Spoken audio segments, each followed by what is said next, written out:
to pick up the schemes that they were implementing. Meanwhile, in Omaha, the LSU Tigers have taken down the Wake Forest Deacons, advancing to the College World Series final against the Florida Gators. The final series begins tomorrow at 7 p.m. And back in Nashville, the Sounds split a doubleheader last night against the Norfolk Tides. They're back in action tonight at 6:20 p.m. on 94.9 The Fan. You're listening to 102.5 and 106.3 The Game. For more, follow us on Twitter at 1025 The Game or visit thegamenashville.com. Live from the Hiller Plumbing, Heating, Cooling, and Electrical Studios. WPRT FM Pegram, WPUC HD2 Laverne. Broadcasting on Alexa. I appreciate that. And other smart speakers. 1025 and 106.3. And the score! You can run different offenses. The doors on the board. Off the field, on the field. The Game. A Cromwell Media Station.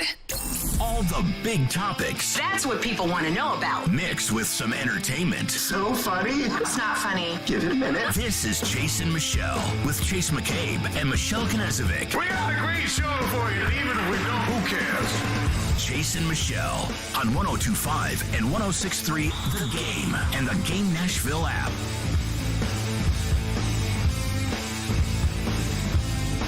Chase and Michelle on this Friday, 102.5, 106.3 The Game. Chase McCabe, no Michelle Knezovic today. She'll be back on Monday. Nick Keyser behind the glass on the ones and twos. We have a packed show today. Lots of things going on. Jacob Phillips, of course, East Nashville, played there, played at LSU, now linebacker for the Cleveland Browns. He has a football camp in town tomorrow, so he'll be on to talk about that. More NASCAR flavor with Parker Kligerman, who's a driver in the Xfinity Series, also works for NBC Sports. He'll join us at 9:45. Predators incoming general manager Barry Trotz to kick off the 10 o'clock hour.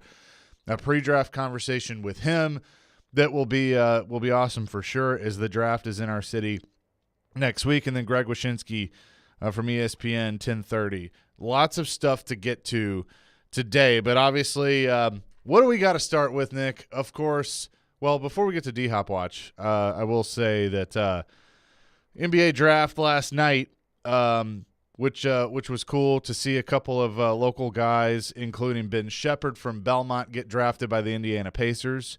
Went 26 overall in the first round, so congratulations to him. I heard that on these airwaves, but I know Casey Alexander was all over the place yesterday talking about his player and just how exciting all of this is for him. And so congratulations to Ben Shepherd for getting drafted last night and now calls Indiana home for the Indiana Pacers. So that's very cool for him. Nick, how are you today?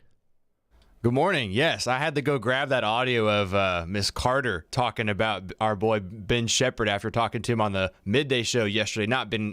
Not Ben Shepherd himself, but we did catch up with Casey yesterday, which was pretty cool before the draft. But yeah, it was fun to watch it. I watched a little bit of it last night, kind of getting ready for the NHL draft, just a little bit and what the buzz is like. But yeah, it was really cool to see him get drafted. I believe he scored, what I found was he scored 18 points on average this year for the Bruins. So that was one hell of a grab for the Pacers.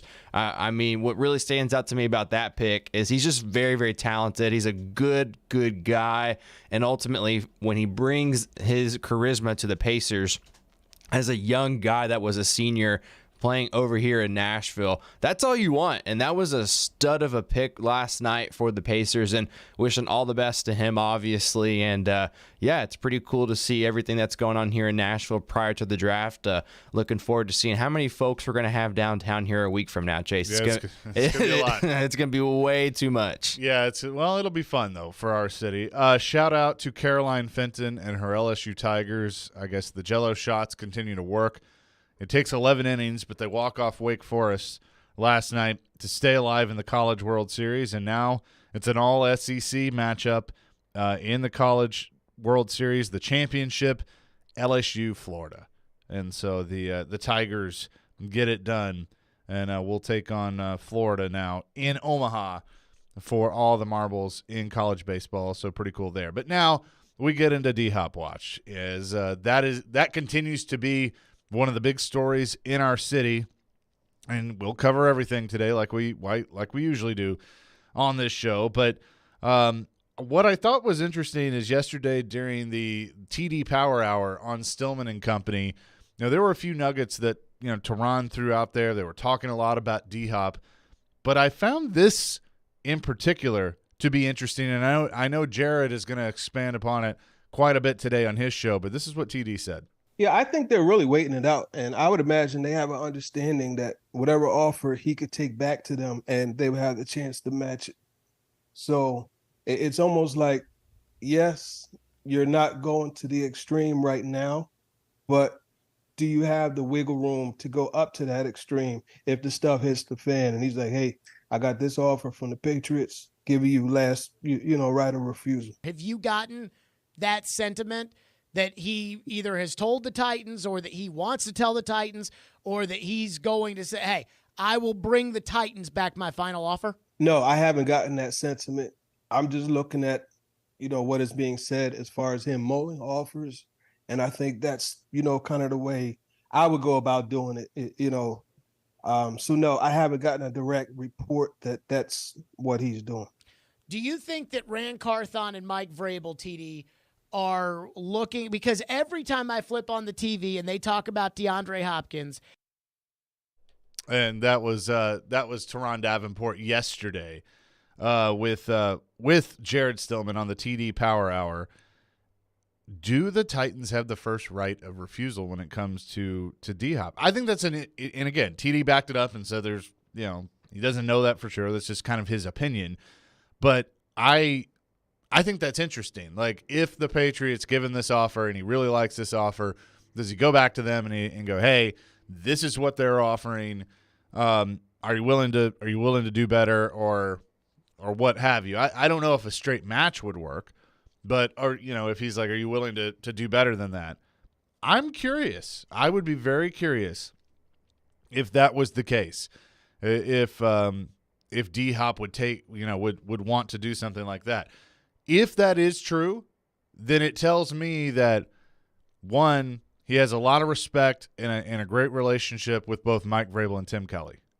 And two, that, like all of us, obviously bias here, view the Titans as the best potential fit for him of the two teams that have shown the most interest. Now, if Kansas City comes along, okay, it's probably different.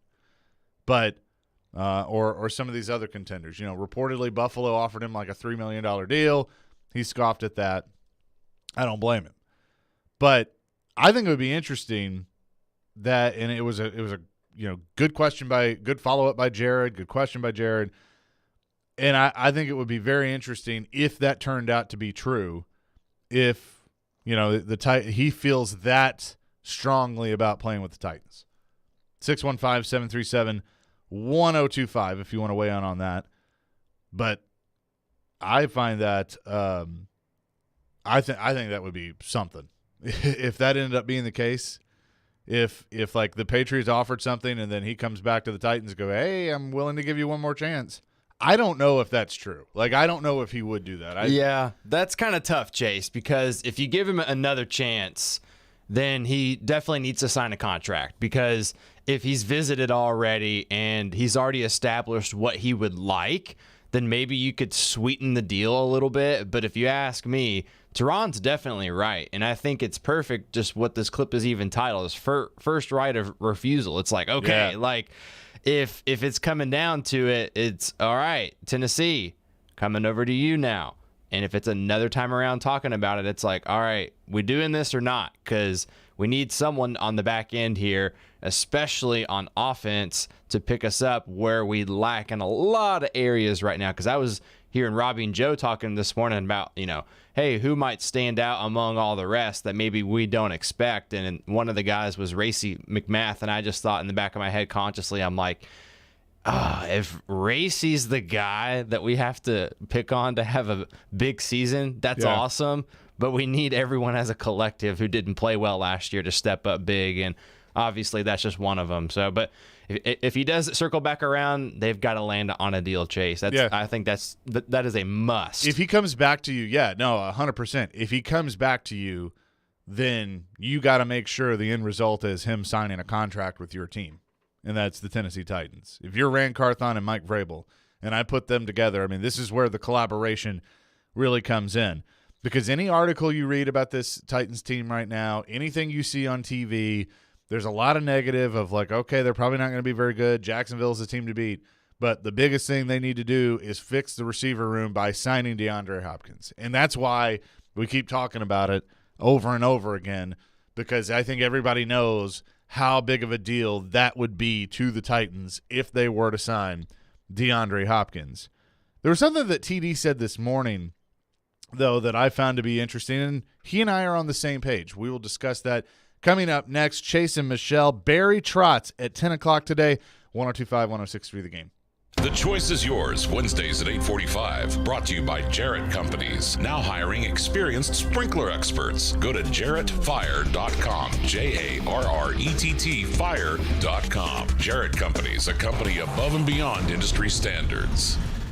3 days of racing, 3 days of music, one huge weekend event. The Big Machine Music City Grand Prix is not just a race or a festival, it's an experience. Multiple music stations with Flo Rida, Vince Neil, Chris Jansen, Gavin DeGraw, and more. Fast cars going over 200 miles an hour. And a family fun zone with inflatables, Ferris wheels, kids games, and kid-friendly food trucks. Tickets and premium hospitality are on sale now. Go to MusicCityGP.com for tickets and get ready to experience Nashville's premier speed and sound event.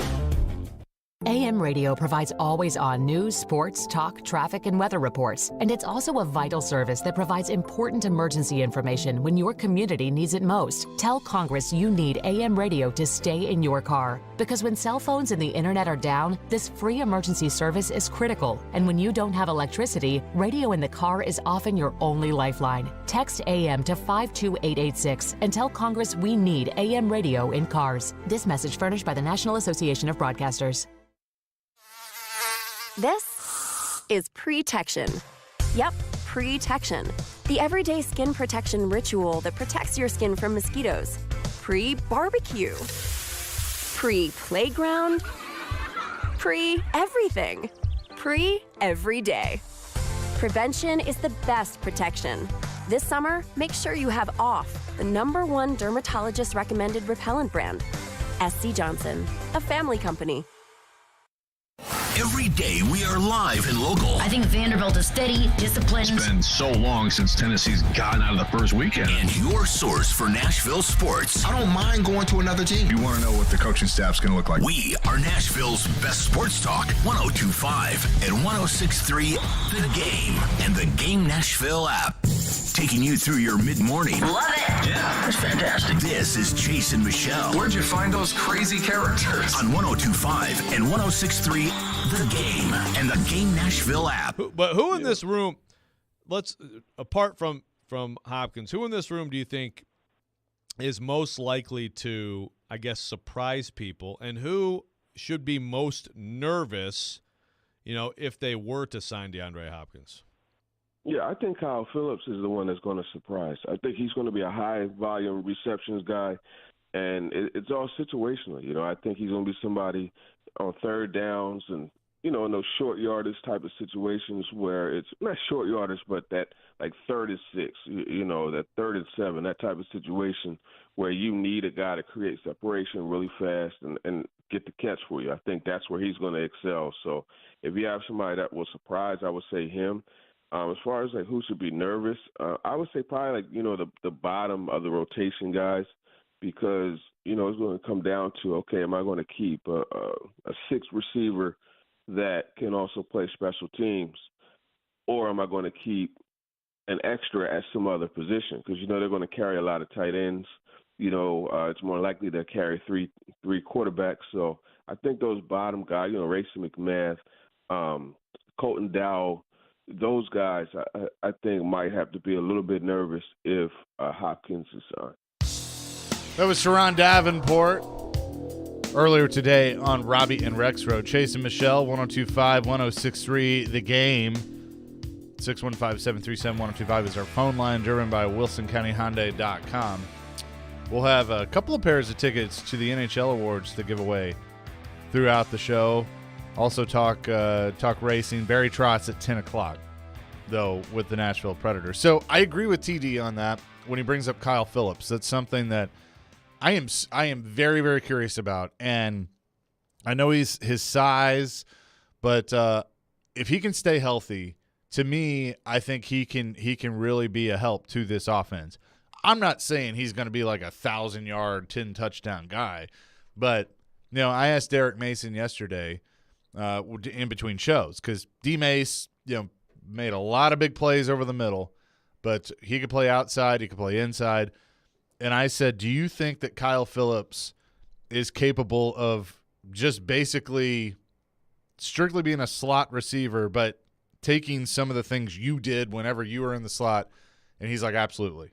If he stays healthy, absolutely, and he can help you on special teams. So that's a guy that I agree with TD that I think is going to be fun to watch, again, on the T-shirt, if he stays healthy. And then just adding D-Hop to the room would help that with Treylon Burks. That, to me, from strictly a receiver standpoint, that would be your top three: D-Hop, Treylon Burks, in whatever order, and then Kyle Phillips. Obviously, Chig Okonkwo is going to play into things. I'm excited about Chig Okonkwo in this offense and him taking a big step from year one to year two. I think we all know that. But I think that if Kyle Phillips can just be what everybody was hoping he could be, at least scratch that surface last year before he got hurt, then that's just another thing to add to this offense. And again, he's not going to be the catalyst of the offense. I think that's still going to be in the backfield with the guy that keeps it moving with 22 and Derrick Henry. But I think that any weapon that Ryan Tannehill has that he can throw to is certainly going to help, whether it's Spears in the backfield.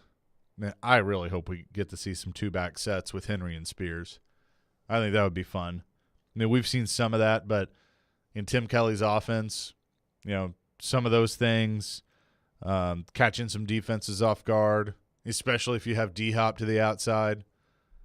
But again, DeAndre Hopkins taking his time, could be close to training camp. No hints really, but this is where we're at. It's D-Hop watch. We need like a sounder. D-Hop watch 23. I think Jarrett could easily make one of those. Oh yeah, no. I mean, I'm surprised he hasn't. I'm surprised he either hasn't done it himself or has not asked me to get that done. Sure, yeah. Well, I mean, I've heard a couple of different things, like when he does like his headlines and whatnot. Yeah. I think those are pretty hysterical, honestly. But no, Chase, I think you're exactly right. And I think the biggest thing for me in the grand scheme of all of this, and it's sort of a thought I want to have to kind of recap this week with all the conversations that I've heard, is we're well aware of what D-Hop is capable of individually, right? We all are aware of that. Now, when he comes into a room, when he comes into a team more specifically, what is he going to be able to do in terms of how can I be an example for some of these guys? And I think Derek hitting on this a lot about him practicing and Hutton talking about him practicing.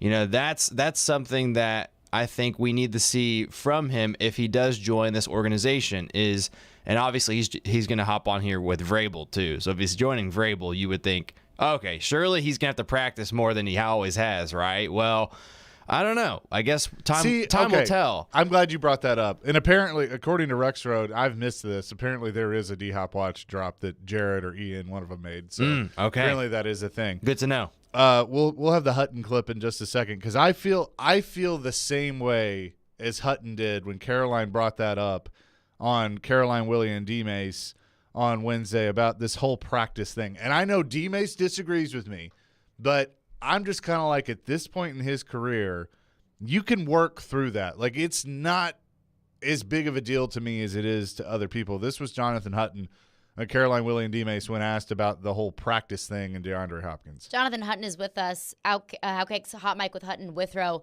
Hutton, how much does it bother you, and how much do you think it really bothers or matters to the Titans that D-Hop traditionally does not like to practice? Honestly, it doesn't really bother me. I mean, it's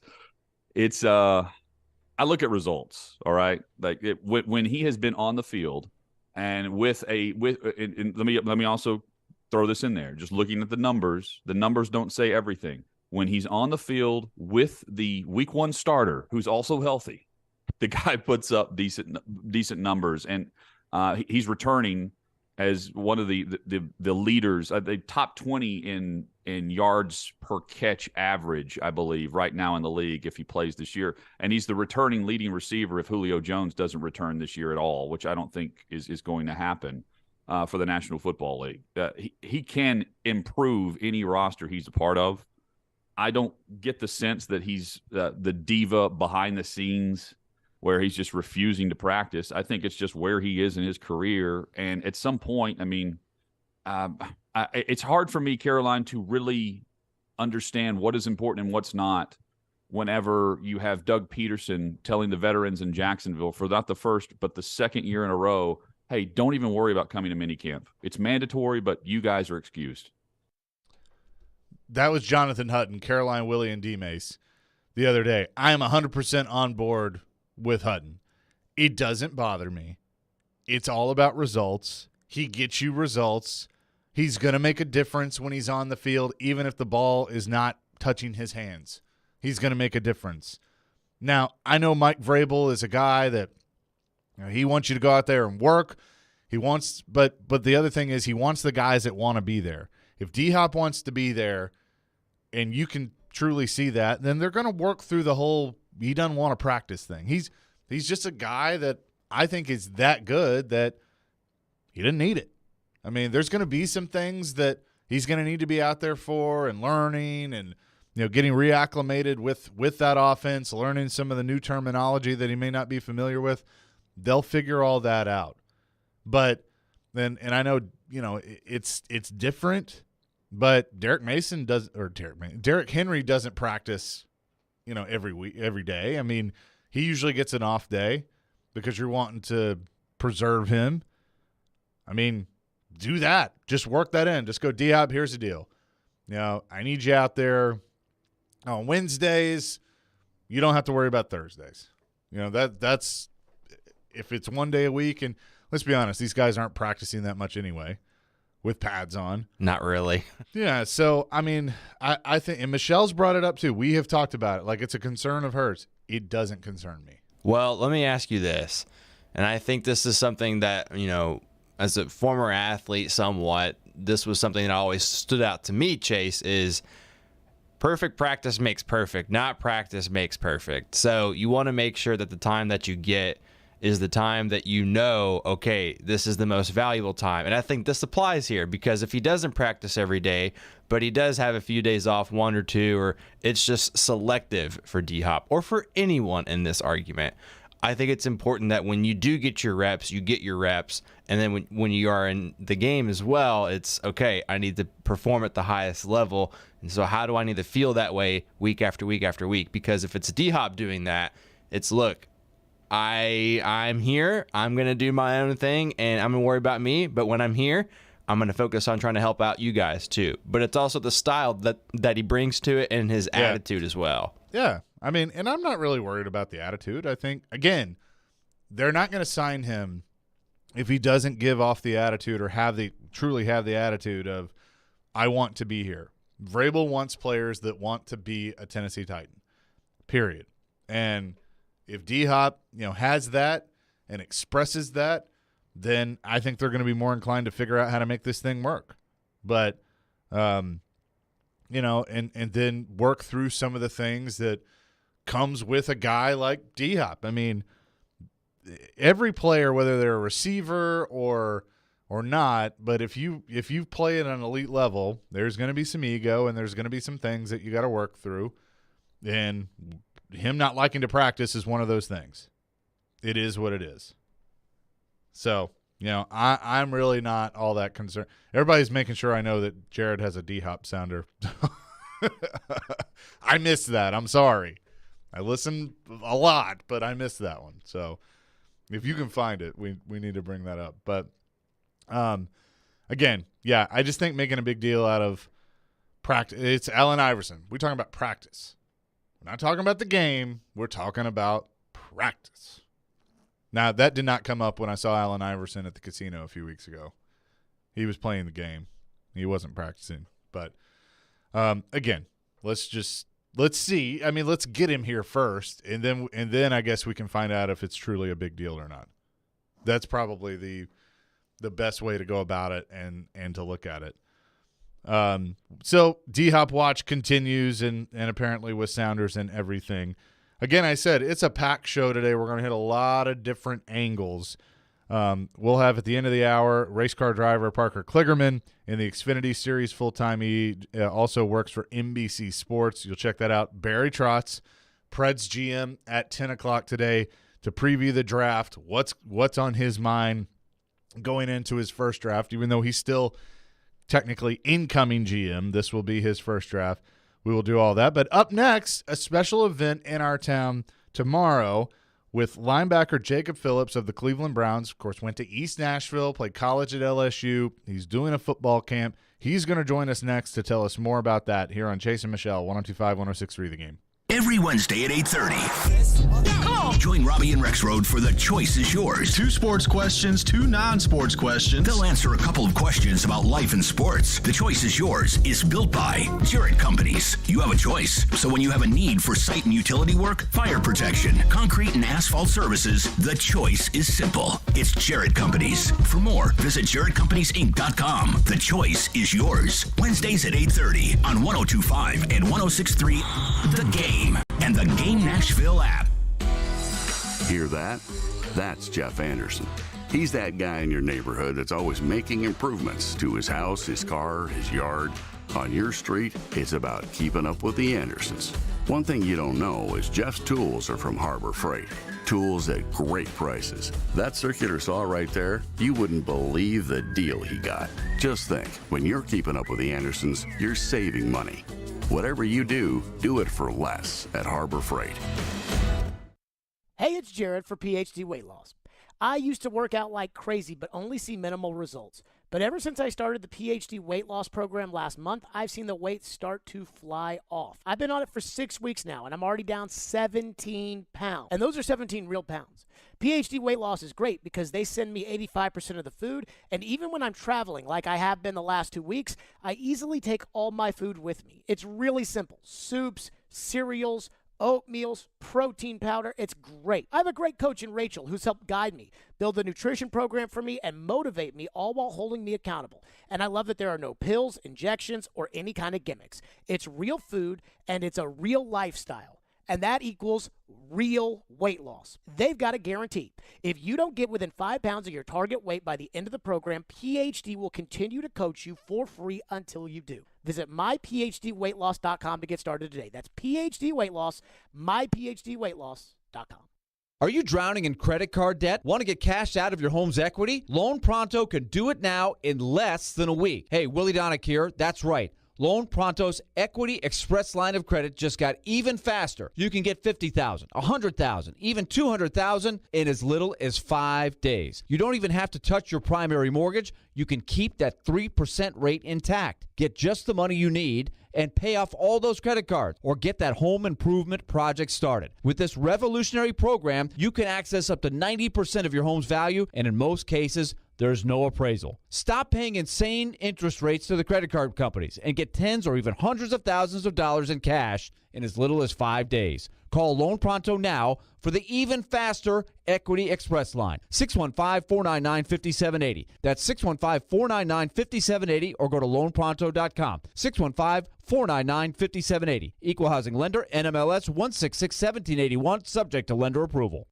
Houston Clinic Orthopedics wants to thank their patients for voting them the #1 orthopedic practice in the Nashville Scene Poll for 3 years in a row. Their physicians specialize in spine, joint replacement, knee, hip, upper extremity, and other orthopedic conditions. At Houston Clinic Orthopedics, they adhere to all CDC guidelines for the patient's and staff safety. To experience world-class orthopedic care and see a list of all physicians, visit their website at tn.houston.com and book your appointment online today.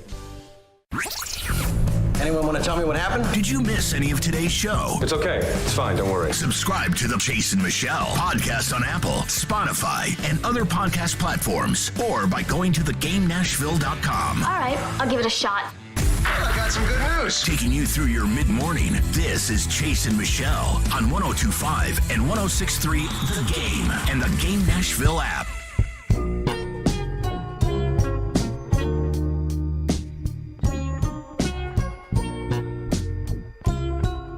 Chase and Michelle, 102.5, 106.3 The Game. Hey, you know, coming up Monday, the NHL awards are going to be at Bridgestone Arena. You're going to want to check that out as music's biggest stars share the stage with NHL players. Dierks Bentley going to be the host. Caller number 5 right now will win a pair of tickets to the NHL awards on Monday. 615-737-1025. 615-737-1025. Caller number 5. Coming up tomorrow, Lipscomb Academy. Really cool event going to be taking place. It's going to be Jacob Phillips hosting a free football camp in his home city of Nashville, and he joins us now. The Browns linebacker is with us. Jacob, good morning. How are you? Good morning. How y'all doing? Doing fantastic. Thanks for coming on with us. And I know that this has to be exciting for you, putting on a football camp at Lipscomb Academy. Tomorrow, starting at registration at 8 o'clock, and then the camp will be from 9 to noon. And coming back to your hometown to give a little bit back and help create the next player for tomorrow. How excited are you? Yeah, exactly. I'm super excited. This is my second time, hosting a camp, and it's something as a kid.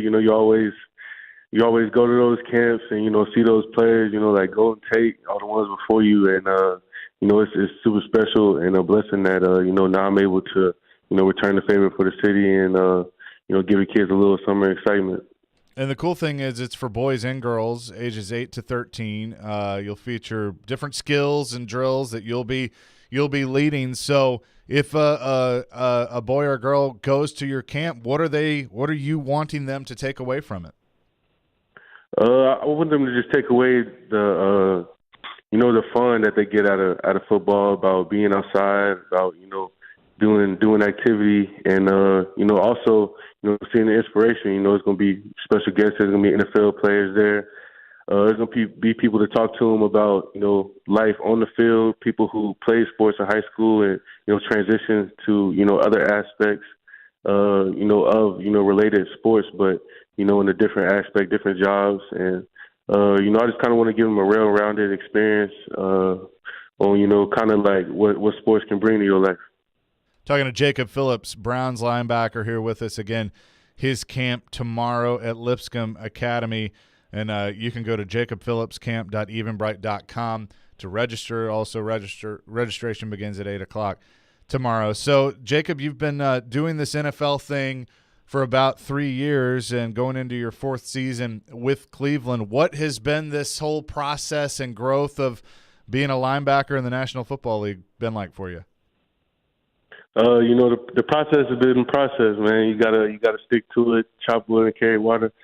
And my time in the league, it's been good. While I'm healthy, and then obviously I've been facing some injuries. So this year is just all about staying healthy, putting in everything that I've learned to this point, and just trying to help my team the best I can.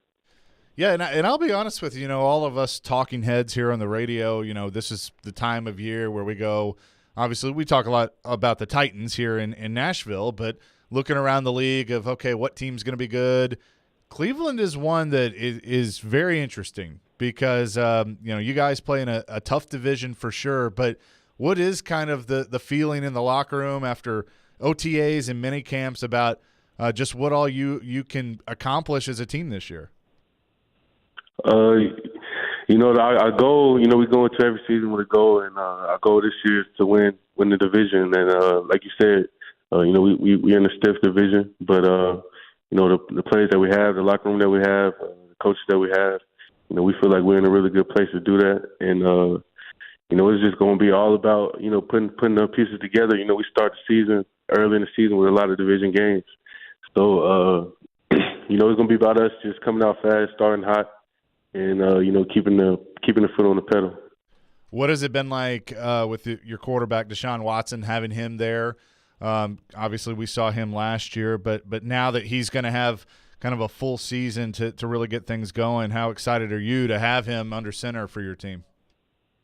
Super excited. Great guy in the locker room. Great guy on the field. So that's what it takes. As a quarterback, to kind of be, to come out every day. Work hard. We compete against them. On defense, and talk a lot of trash. So I can't wait till training camp. But we're super excited. For him to have a full season with us, and I think it's gonna be really good. Now, you're going to week 3 play the Titans there in Cleveland, so I know that'll be cool for obviously your hometown is Nashville and them coming up there. You're going to have to face a guy named Derrick Henry who's pretty good there in the backfield, but I feel like you get a lot of practice going up against Nick Chubb for taking down a big back like that. How beneficial is that? Yeah, definitely. Nick and Derrick, they both premier backs in the league. Obviously, big guys, but I don't look at it like that. I mean, I know as a fan perspective, Derrick Henry, but we played him before, and I think he had 30 yards against us or something like that. But it's gonna be super cool, going against the team that you grew up, watching, and all the posters in your room as a kid, going to the games and all that. So it's a blessing, to be at this point and, to kind of, take a step back and reminisce about those special moments, and then, also be, still going. So it's pretty cool. Talking to Jacob Phillips, Cleveland Browns linebacker. Again, his camp tomorrow at Lipscomb Academy. Registration opens at 8 o'clock. The camp will begin at 9. JacobPhillipsCamp.eventbrite.com for more information on that. You went to LSU. You obviously know the passion for that program. There's a lot of passion in Cleveland. What's it like to have experienced playing in college and now in the pros for a really passionate fan base? Yeah, like you said, LSU, the fans down there was insane. So I went to East Nashville, and we didn't even have a home field on campus. So I kind of wasn't really used to the big games. My brother went to JP2 though, so I kind of saw it growing up a little bit. Watching those Ainsworth games, the NBA, and all that. But going to LSU, it was crazy.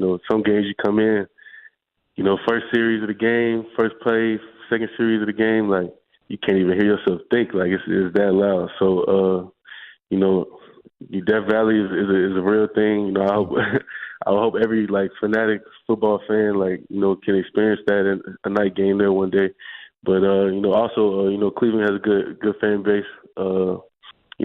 Just passionate about their teams, and I feel like that kind of drives also the team. When you feel like, okay, the better we do, the more that the city can be proud of us, and the fans can kind of rejoice in what they do. So give them a good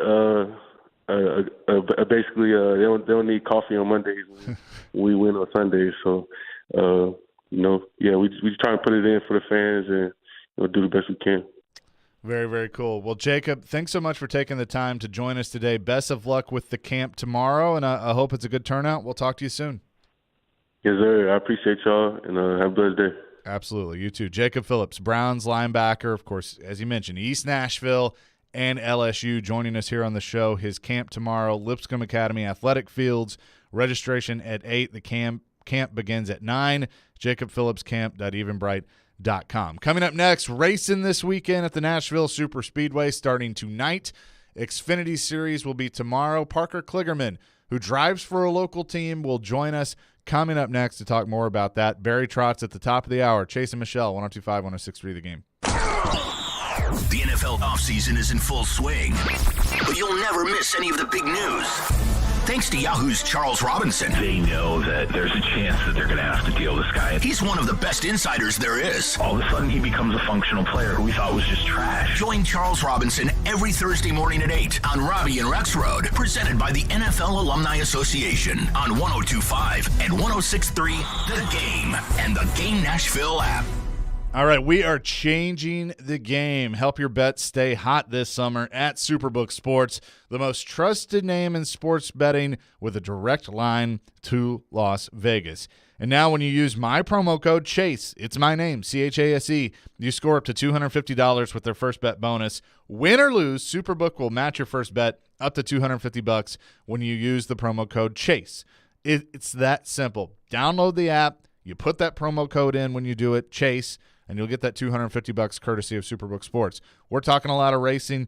Kyle Larson is the favorite on the Superbook Sports app to win the Ally 400 at Nashville Superspeedway this weekend, plus 500. But Martin Truex Jr., don't sleep on him, plus 600 as well. My pick, Kyle Busch in that number 8 car at plus 800. Get it on the Superbook Sports app. Use my name, Chase, with the promo code, and you'll get $250 courtesy of Superbook Sports. Visit superbook.com for full terms and conditions. Gambling problem? Call 1-800-889-9789.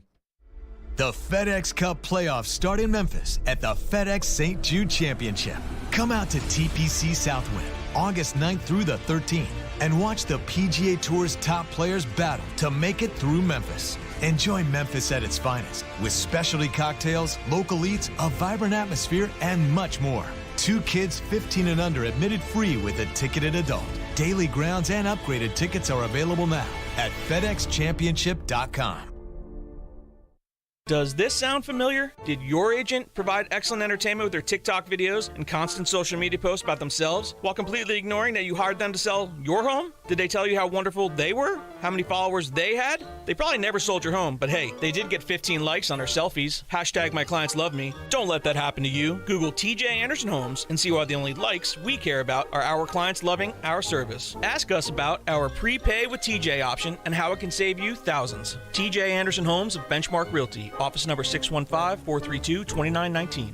Hey y'all, it's Caroline Fenton, and I want to tell you about my friends over at 312 Pizza Company. 312 Pizza is my favorite place in town. It's family owned and operated, bringing you a slice of Chicago to Nashville. 312 Pizza Company specializes in deep dish pizza, thin crust pizza, and all things Chicago style, always made from scratch using secret family recipes passed down generation to generation. 312 Pizza is open every day except for Tuesday and is located in Germantown with dine-in, takeout, and curbside available.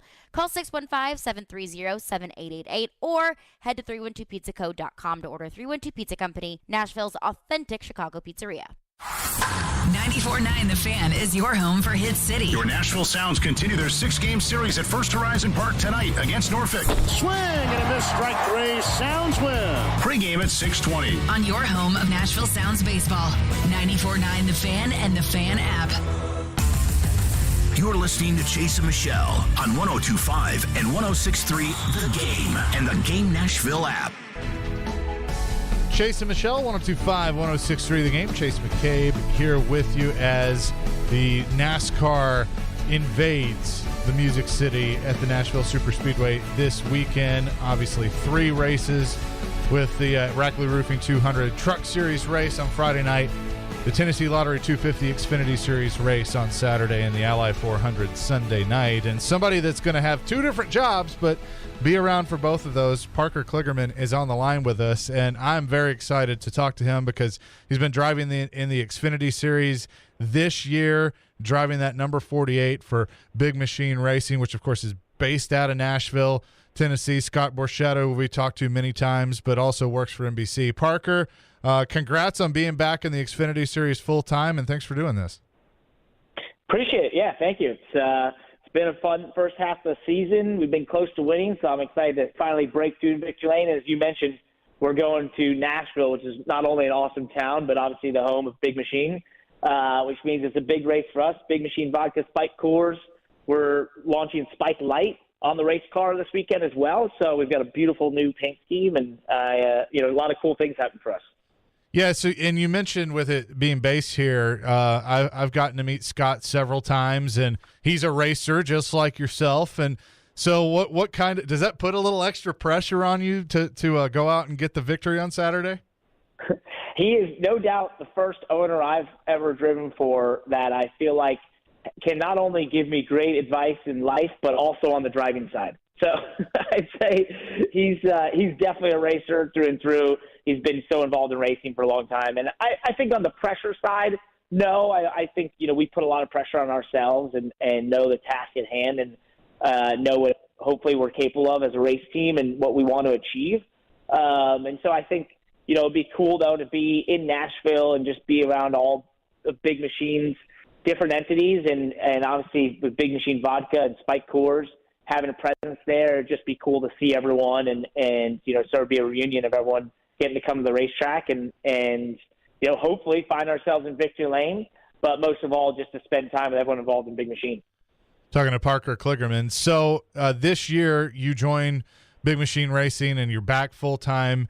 You've done a great job on the TV side of things, but what was it like getting that phone call knowing that you were going to be a full-time race car driver again?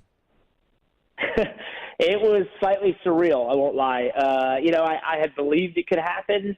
I obviously kept racing with the intention of making that happen. I believed if I could win and run up front and have great finishes and put together a body of work that was, impressive, that enough that people would want to give me that opportunity and it would come. And it looked like it maybe wouldn't for a while, but then obviously last year was going so well and got this opportunity of Big Machine Racing to do a race at Talladega. That went so well that it felt like it all built to this opportunity. And so it was surreal to get that call, but gratifying, validating in some respects, and something that I'm just very proud to be in this position and very grateful. And most of all, though, it really triggered inside of me, that moment from, all right, this is cool and this validates the effort, but now it's time to win. And that's been my focus since we've dropped the green flag at Daytona, which is getting this Big Machine Racing, Big Machine Vodka, Spike Coors, Chevy in victory lane. And we've been close. And I think there's still a lot of tracks ahead of us that are really good for us. But it's been since that day that I knew this was happening. It's been let's go win a race. Let's go win races. Now, last year at in the Craftsman Truck Series race, you finished 20th. You ran that race at the Nashville Super Speedway, so you obviously have some experience there. And I want to say you probably ran the first time around when it was open. So how much does some experience that you have on that track help you on Saturday? I felt like it helped a lot in the last couple of years running there, that I'd run there back in 2011. And I didn't think it was, because it did change, and I think the tires have changed so much that we race on and that sort of thing. But it was just sort of the idea of having at least been there, right, and knew what you were looking at. I do believe, though, in the Xfinity car, it's definitely a bigger challenge than the trucks. And if you look at when the race is during the day, it gets very hot and slick. And so that's something I really enjoy, but it definitely means it's a bigger challenge than what we've done in the trucks, where we race sort of at nighttime and it gets cooler and the track grips up. So that will be I'm looking forward to that. We do get a full practice, which will be nice. It's unusual for us, the Xfinity Series, to have a full hour-long practice, essentially. So that will be great. But I think that experience helps. But it also helps me know that, we're in for a tall task this weekend, but one that I know we're up for and one that I'm looking forward to. So Parker Kligerman is with us. He'll be running in the Tennessee Lottery 250 in the number 48 Big Machine racing team for the Big Machine Racing team on Saturday. I got to do an event a few months ago where I did a ride-along. Josh Williams was actually the driver, and so he, tried to scare the you-know-what out of me, but which was fun. We were just in a street car, but it gave me a different perspective on this track of how different the turns actually are. So how do you kind of work with that, of knowing that the turns are going to be a little bit different, whether it's going into one or going into three? So first of all, I have a question for you. Did he park it for you on the front stretch? He did not. They had a parking sign for him actually there on the front stretch at the start-finish line. But no, we just got in there and he kind of looks at me. We've done about 5 laps. He goes, "How many laps are we supposed to do?" I'm like, "I don't know." So we just kept going. That's awesome. I love it. Yeah, for those that don't know, he famously parked his race car on the front stretch at Atlanta earlier this year, but which was quite a moment in NASCAR history. But in terms of the track, you're right. It is entirely different in turns 1 and 2 than 3 and 4 with the way it's designed. And what I like to say about this racetrack is it's deceivingly fast and deceivingly slow. And so what that means is you go deceivingly fast on the straightaways, but you have to go way slower in the corners, especially in turn 1. And although the shape and the size lend you to thinking, oh, this will be like a mile and a half at Kansas where, you're in the throttle a ton and you're really carrying high speeds, this track, you carry those high speeds down the straightaway, and then you have to bleed a lot of that speed as you get down in the corners, which means brakes are incredibly important. And we saw a couple years ago, a lot of teams were caught off guard with the importance of brakes and had a lot of brake issues. And it's something we continue to see there as teams try to treat this more as an aero track and less as a track that requires braking and brake cooling. And so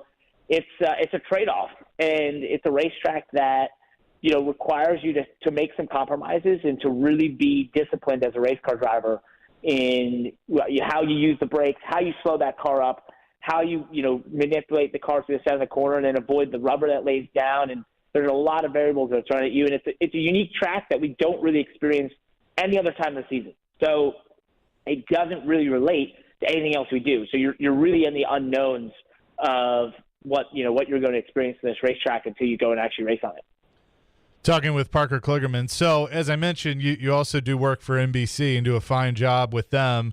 You've still been racing, as you mentioned, but how much of having that active time in the race car helps you do your other job as being a reporter for NBC? It's been instrumental over the years, I believe, in being able to do the pit reporting side and analyst side of being on NASCAR and NBC in a way that, I felt like kept me current, right? And kept my brain thinking like a racer and in racing mode.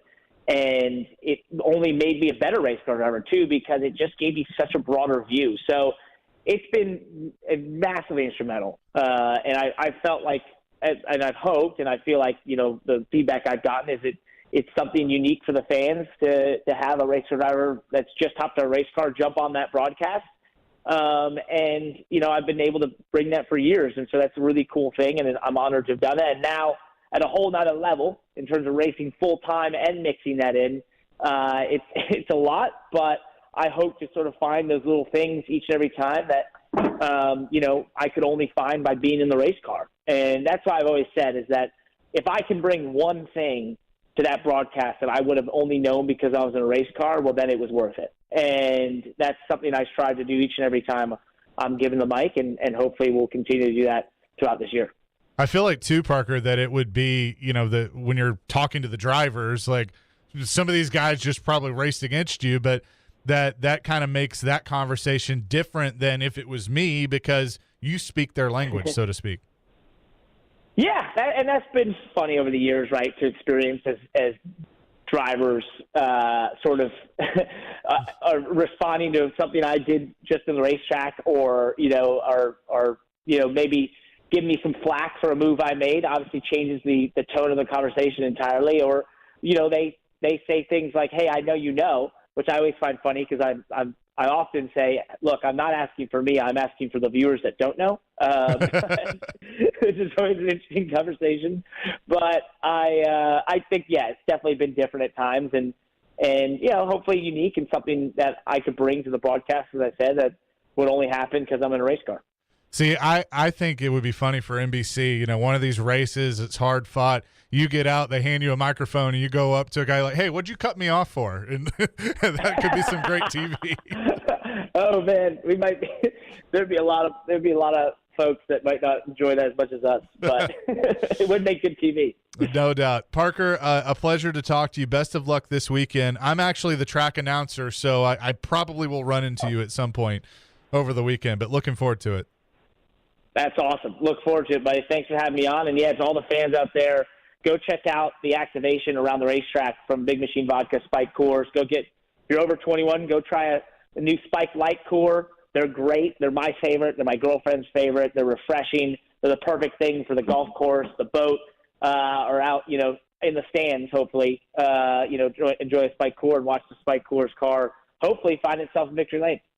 Yeah, no doubt about it. Check it out. Hey, thanks so much, Parker. Appreciate it. Thank you, buddy. Appreciate it. Have a good one. And that is Parker Kligerman, driver of the number 48 for Big Machine Racing. That Big Machine spiked coolers light Chevrolet in the NASCAR Xfinity Series. The Tennessee Lottery 250 will be Saturday at 1:30 Central Time at the Nashville Superspeedway. And, of course, you can hear that right here on 102.5, 106.3, The Game. Coming up next, Predators' incoming general manager, Barry Trotz, will join the show. You won't want to miss that conversation. That's all ahead here on Chase and Michelle, 102.5, 106.3, The Game. Insightful discussion. When we talk about the person that these players are. 3 goals scored in the first 5 minutes. He wants to be the starter, day one. Mixed with spirited debate. Okay, but Derek, let's Professor Derek. They are Caroline, Willie, and D-Mace. With Caroline Fenton, Willie Donick, and former NFL wide receiver Derek Mason. We got the whole thing covered. We got it all covered. Here. Weekdays at 11 on 102.5 and 106.3, The Game, and the Game Nashville app. ElectronicExpress.com. We make it happen. Upgrade her diamond ring this summer with no money down and 0 interest for 5 years. Don't miss this killer offer from Genesis Diamonds. 5 years, 0 interest financing. Not just on engagement rings, earrings, bracelets, bands, colored gemstone jewelry, pre-owned Rolex watches. Buy now, pay nothing down, and spread your payments over 5 years with 0 interest. So that $5,000 gift comes out to just $85 a month. And that luxury pre-owned Rolex Submariner, Datejust, or Explorer starts at only $150 a month. Now through July 1st at Genesis Diamonds, Green Hills and Cool Springs. On approved credit, see store for details. All of us at 102.5 and 106.3 The Game want to recognize our active military, veterans, first responders, and educators with the playing of our national anthem. Oh, say, can you see by the dawn's early light what so proudly we hailed at the twilight's last gleaming, whose broad stripes and bright stars through the perilous fight o'er the ramparts we watched were so gallantly streaming, and the rockets' red glare, the bombs bursting in air, gave proof through the night that our flag was still there. Oh, say does that star-spangled banner yet wave o'er the land of the free and the home of the brave? This is 102.5 and 106.3 The Game. Now, your Game Center update. This is Nick Keiser. The first round of the NBA draft was last night, and the Indiana Pacers selected guard Ben Sheppard out of Belmont. Here's what ESPN analyst Andrea Carter had to say about Sheppard. He is lights out from beyond the three-point line. He defends. He's long. At the Combine, he had one of the top performances that anybody has seen. All of his teammates said he was a joy to play with. The coaches raved about how coachable he was and how he really tried to pick up the schemes that they were implementing. Meanwhile, in Omaha, the LSU Tigers have taken down the Wake Forest Deacons, advancing to the College World Series final against the Florida Gators. The final series begins tomorrow at 7 p.m. And back in Nashville, the Sounds split a doubleheader last night against the Norfolk Tides. They're back in action tonight at 6:20 p.m. on 94.9 The Fan. You're listening to 102.5 and 106.3 The Game. For more, follow us on Twitter at 102.5 The Game or visit thegamenashville.com. Live from the Hiller Plumbing, Heating, Cooling, and Electrical Studios. WPRT FM Pegram, WPUC HD2 Laverne. Nashville's exclusive home for the Nashville Predators. 102.5 and 106.3. 79-52 Vanderbilt. And I think he's going to coach shot by Cheryl. You're going to see more moves. The Game. A Cromwell Media Station. All the big topics. That's what people want to know about. Mixed with some entertainment. So funny. It's not funny. Give it a minute. This is Chase and Michelle with Chase McCabe and Michelle Knezovic. We got a great show for you, and even if we don't, who cares? Chase and Michelle on 102.5 and 106.3 The Game and the Game Nashville app. Chase and Michelle, 102.5, 106.3 The Game. Chase McCabe here with you today. Nick Keyser on the ones and twos. Michelle will be back on Monday as we get ready for NHL Draft Week, the NHL Awards on Monday. And be sure to come out to the Nashville Predators 25th anniversary block party presented by Tractor Supply. For 85 years, Tractor Supply has helped customers with the know-how and products you need every day at low prices. Visit TractorSupply.com to find a location near you. This Monday through Wednesday, Music City welcomes a week full of events featuring the NHL Awards, the 25th anniversary concert, and, of course, the NHL Draft. Fans can enjoy this free party featuring live music, red carpet walks, games, alumni, autographs, food trucks, activations, and more.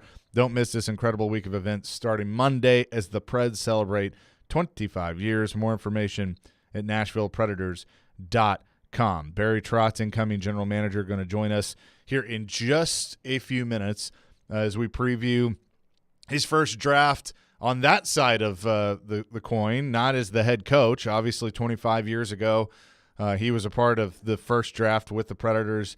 David Poile is the GM. He is the head coach. This will be David Poile's final draft as general manager, even though Barry's kind of taken the reins on some things. And we'll have full NHL draft coverage for you June 28th at 6 o'clock, draft night in Smashville. Robbie Stanley, Willie Donick, Max Hers, and yours truly live from Bridgestone Arena for the 2023 NHL draft. We got a really cool setup that we're going to be doing. Barrel House on the floor, high above Bridgestone Arena, have different angles of things. The NHL draft powered by International Brotherhood of Electrical Workers, Local 429, Electronic Express, and Oil Fire Whiskey. So it is going to be a full week. Looking forward to that with the NHL draft as who knows what moves Barry Trotz and the Predators are going to make. And, you know, they have 13 draft picks that can move up if they want to. Obviously, they can use some of that draft capital. I call it currency, that they can move some of that around and get players that can help them now.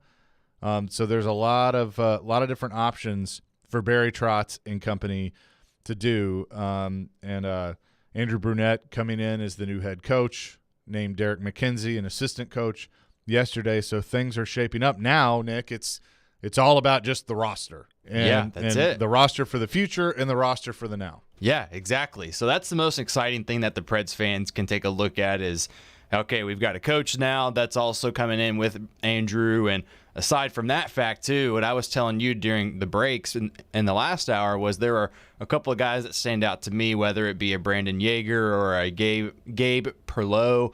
You know, there's a few forwards to me that really stand out. I mean, also you've got a couple of defenders as well, but ultimately the biggest swing is going to be, are they going to take a winger or are they going to take a centerman? So that's the most appealing thing to me. Also, going back to one of the I think they're going to take the best player available. They certainly will. I mean, they could take, like, I don't think anybody should be surprised if let's just say they stick at 15. Sure. If they take a defenseman, if a defenseman is the best player available, because they're not as deep at defense as they have been in years past. Now, the trickiest thing for me is when I've taken a look at some of the teams ahead of the Predators, a few of them need defensemen, but I think, I mean, a guy that can play top 4 minutes at some point could perhaps be available for the Predators. He could be better at some point. He could not be. But another thing, too, I kind of just want to toss in here, too, is the fact that they've got 26 draft picks in the next 3 years. So when you have that amount of currency, I guess you call it draft denarii, maybe, I don't know. But I think that's something to keep in mind is they have a lot of currency, whether it be, you know, some of these RFAs or maybe some contract guys that have a few more years left, or maybe even some minor guys or some prospects that they don't see the merit in long term, because they do have a lot of guys, you know. Hearing that they're going to have about 5, 6, maybe 7 guys playing Milwaukee next year that are former first-round picks, it's like, you have a lot of these guys coming in that can add the value and can also perhaps be step-in NHL players sooner rather than later. And also when they go up to the podium too, I'm curious to see if Poyle does a lot of the picks, or if scouts will obviously do a lot of these picks as the draft wanes on. But I want to see who makes the first pick for the Preds, whether it's Trotz or Poyle. They could do it in unison. I have no idea. But also that crowd is going to be as electric, if not even more, than when the Preds did that standing ovation for David Poyle when they played the Avalanche to end the regular season. So it's going to be a packed house in there. I'm excited for it personally. Just getting to take it all in, because last time around I was a young tyke. The last time a draft was a little here. tyke, a little reporter. So that's something I always took interest in. Hey, I did watch Blue's Clues, so I did have my notebook handy. So that is something I will toss in there just to show my age a little bit. But yeah, back in 2003, my third brother wasn't even born yet, and my middle brother and I, we used to just play street hockey all the time and go downtown to Centennial, and here I am now. But yeah, this is a full circle moment for a lot of people in this area, especially in media, I want to say too, just covering this draft. And so it's going to be fun. I think this is perhaps the biggest draft and obviously time's going to tell. I think it's going to be the biggest draft for the Predators yet, aside from that 2003 draft that was so deep, Chase. Yeah, and I mean, that's funny. They've been showing clips and stuff of the 2003 draft, and you know, that was still the early days of Nashville, but they get Ryan Suter, they get Kevin Klein, they get Shea Weber. Which Kevin Klein was taken before Shea Weber. He was, yeah. Of those three, Shea was the third, and he was the best of all three, obviously. But, you know, three players that made an impact on this team. And like Kleiner was a guy, and, you know, if we have time when Barry comes on, I'll even bring this up to him. Like, that was a Barry Trotz type player. Oh, absolutely. He blocked shots. He was physical. Yeah. Now, it took him a couple of years to come into form. I loved watching Kevin Klein because he would stand in front of Pekka Rinne or whoever else it was, like a Dan Ellis, and he would lay his body down on the line quite a bit. So he was a fun guy to watch. It was sad to see him go when he got traded for, I believe, Michael Del Zotto to the Rangers back in the day. Yep. So now that trade didn't work out. I think it was more of a disaster, because when I was playing high school hockey when that happened, there was a guy from Long Island that played on my team, and when he saw that trade in the group chat, he immediately told everyone, "Yep, this is going to be another disaster, just so you guys know." And I was like, "Oh, okay." Yeah. So, but that didn't work out. But the Preds have had a lot of other picks work out recently. Del Zotto's was all over the league. Yeah, he was. So he played for. He got bought out by the Senators a couple of years ago. Yeah, I mean, well, he's still playing. He's still playing. Yeah, he's Anaheim. Yes. Yeah. That's right. So he's played for. He's with the Ducks. He's played for the Rangers, the Predators, the Flyers, the Canucks, the Blues, the Blue Jackets, and the Senators. Yep. Lots and lots of teams for him. Whew. So I forgot he was still playing. Yeah, he still is. He's still kicking it. And he's not like I mean, I don't know if you have his age handy. He's 32. Yeah, he's been around, but he's also not like 35 or anything where he's not going to be, you know, if he's not contemplating retirement, he probably will in a few years because he's played so much. But yeah, he's mainly been one of those depth guys. But, you know, one other thing that I think is going to be fun to watch, Chase, is who are the Preds going to take maybe after the second, third round that are going to be guys that fit into the team and that can crack the lineup, much like how Juuso Parssinen did and some other guys too. And I know that obviously we didn't keep this goaltender, but Karel Vejmelka, you know, the Preds drafted him late too. And there are a lot of examples of guys that the Predators have taken after the third round, and they've really panned out to be valuable prospects. And so that's what I'm really excited for here in Nashville as the Predators get started for their future, obviously, with the 13 picks. Now, I will say this. I don't think they're going to use all 13 picks. No, I think they're going to use them to move around. But they will definitely move stuff around. Now, I mean, the only time they've exhausted 13 picks was the last time the draft was here, obviously. And I want to say, without looking at it, I think it was about like 7 guys, maybe 6 that actually panned out for the Predators and actually played in the NHL. So that can be frustrating at times where maybe about half of your picks work out of that many, but that's not bad. And out of all the players that have been drafted by the Preds since 1998 even, because I know that we'll talk to Cliff Ronning and David Legwand, who was the first pick ever for the Nashville Predators, next week. That will be fun to hear from them, what it's like to this point. Hey, how much has hockey grown, and how excited are you about some of the guys that are coming in? And I know even Cliff's son, he even signed a contract recently, I believe. I don't know if it's in Europe or if it's somewhere else here in North America where he's going to be playing, but seeing just the youth take action and get new deals or, get their opportunity just to play pro hockey, it's cool to see. And a lot of these guys that are coming into Nashville, a lot of their dreams are going to be a reality, and that's one of my most favorite parts to all of this. So I tell you what, we are efforting Barry Trotz, Predators incoming general manager, and we will step aside for a second, see if we can catch up with him and talk to the incoming GM about his plans for the draft, what to expect next. Chase and Michelle, 102.5, 106.3 The Game. We are Nashville's best sports talk, live and local from 6 a.m. to 6 p.m. When you want the national Hey. I got this. I'll take it from here. Okay, go ahead. Dying to hear this. We have the best national voices that you'll find anywhere. Who was more deserving of being thrown from their game? I'm odd, so I get the odd picks. They have a new coaching staff. It's not a bad scenario for them. We are 102.5 and 106.3 The Game. And 94.9 The Fan.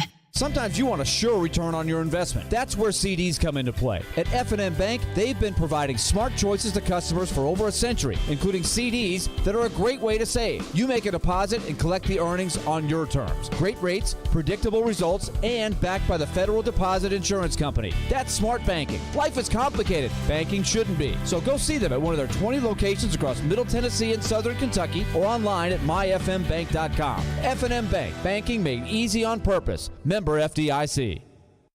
Hey, it's Jared from my friends at Hiller.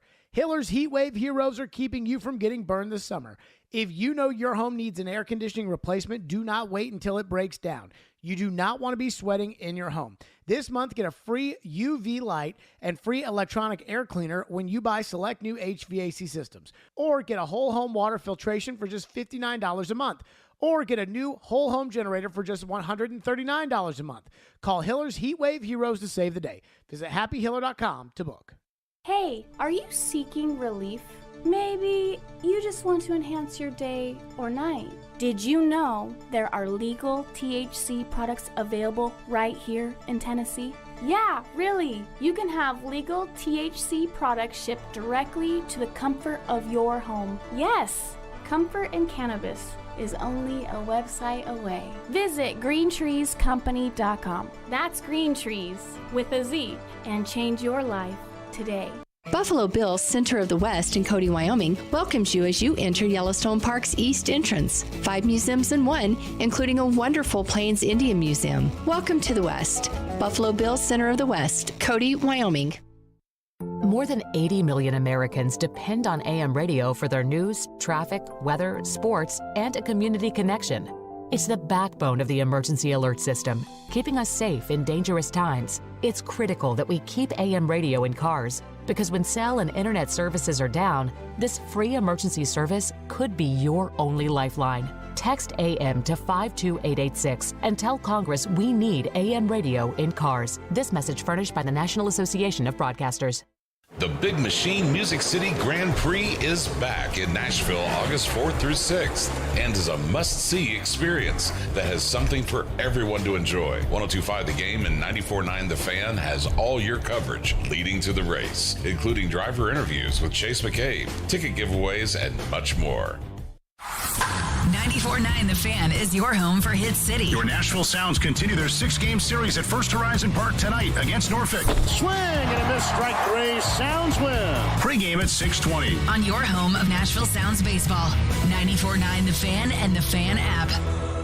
Taking you through your mid-morning. Love it. Yeah, that's fantastic. This is Chase and Michelle. Where'd you find those crazy characters? On 102.5 and 106.3 The Game and the Game Nashville app.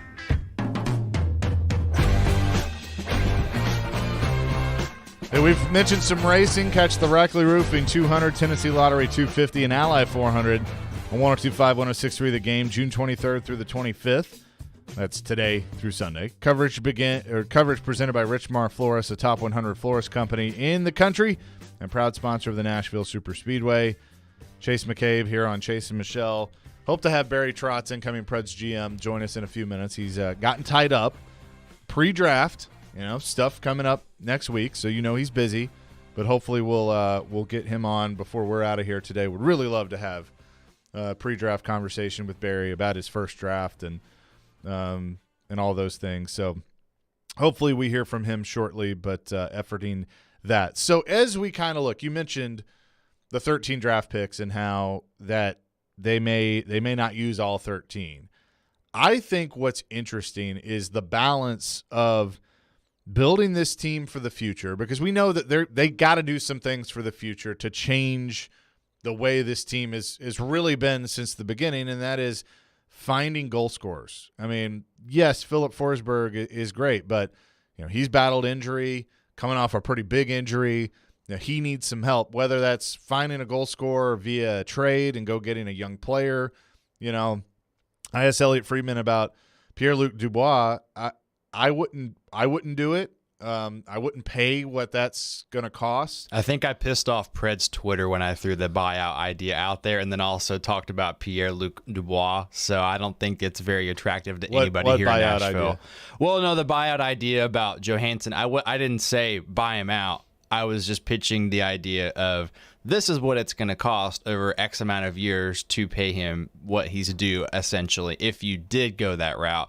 But the Pierre thing, that definitely got a hold of a lot of Predators fans in the wrong way, too. They are not interested in a guy that's a cancer in the locker room. Yeah, I mean, I don't want to do that either. And I think right now they got to get out of the business of these long-term contracts. Yeah, 100%. Right now. Now, you find the right guy, then, whether that's whether they're young and on the team right now or, you pull them out of this draft, I mean – it's a part of doing business. You got to do those long-term deals sometime. It's a part of it. But, I think that you got to pump the brakes. And so the balance of, building for the future, but not taking too many steps back in the now. Because I think if for instance, I asked Barry Trotz a few weeks ago about if he'd be looking for a team that is trying to unload a contract because they're in cap jail and he could add a guy like that. He said, yes, absolutely. I'm looking for those deals. I want those deals. To me, that's a move where you're kind of sustaining in the now, but you could probably get a sweetener out of it and help for the future. So it's kind of, that's where you find that sweet spot of that balance. Now, it's easier said than done. It may not necessarily happen, but that's certainly what he's looking for. And with the cap space that the Predators have, they have that opportunity to do that. So I think it's not out of the realm of possibility. Now, we don't know what players he's going to deal that are currently on this roster, but it's not out of the realm of possibility as long as they have Saros and as long as they have Yossi, especially, that this team could kind of stay in where they've been and potentially being a borderline playoff team or making the playoffs while also adding those assets for the future. Yeah, I think that's something.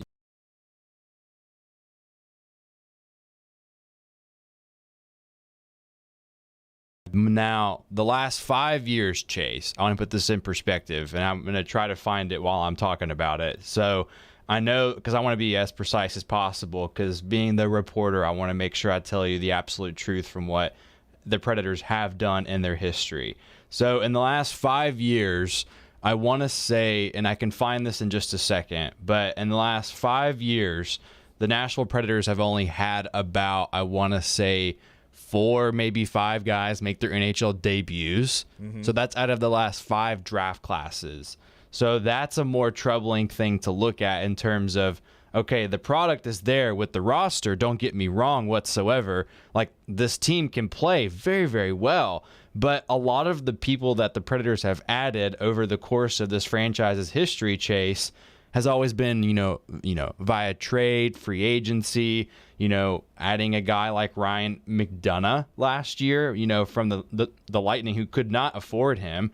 That was something that stood That's a out. great example. Yeah. That's the perfect thing.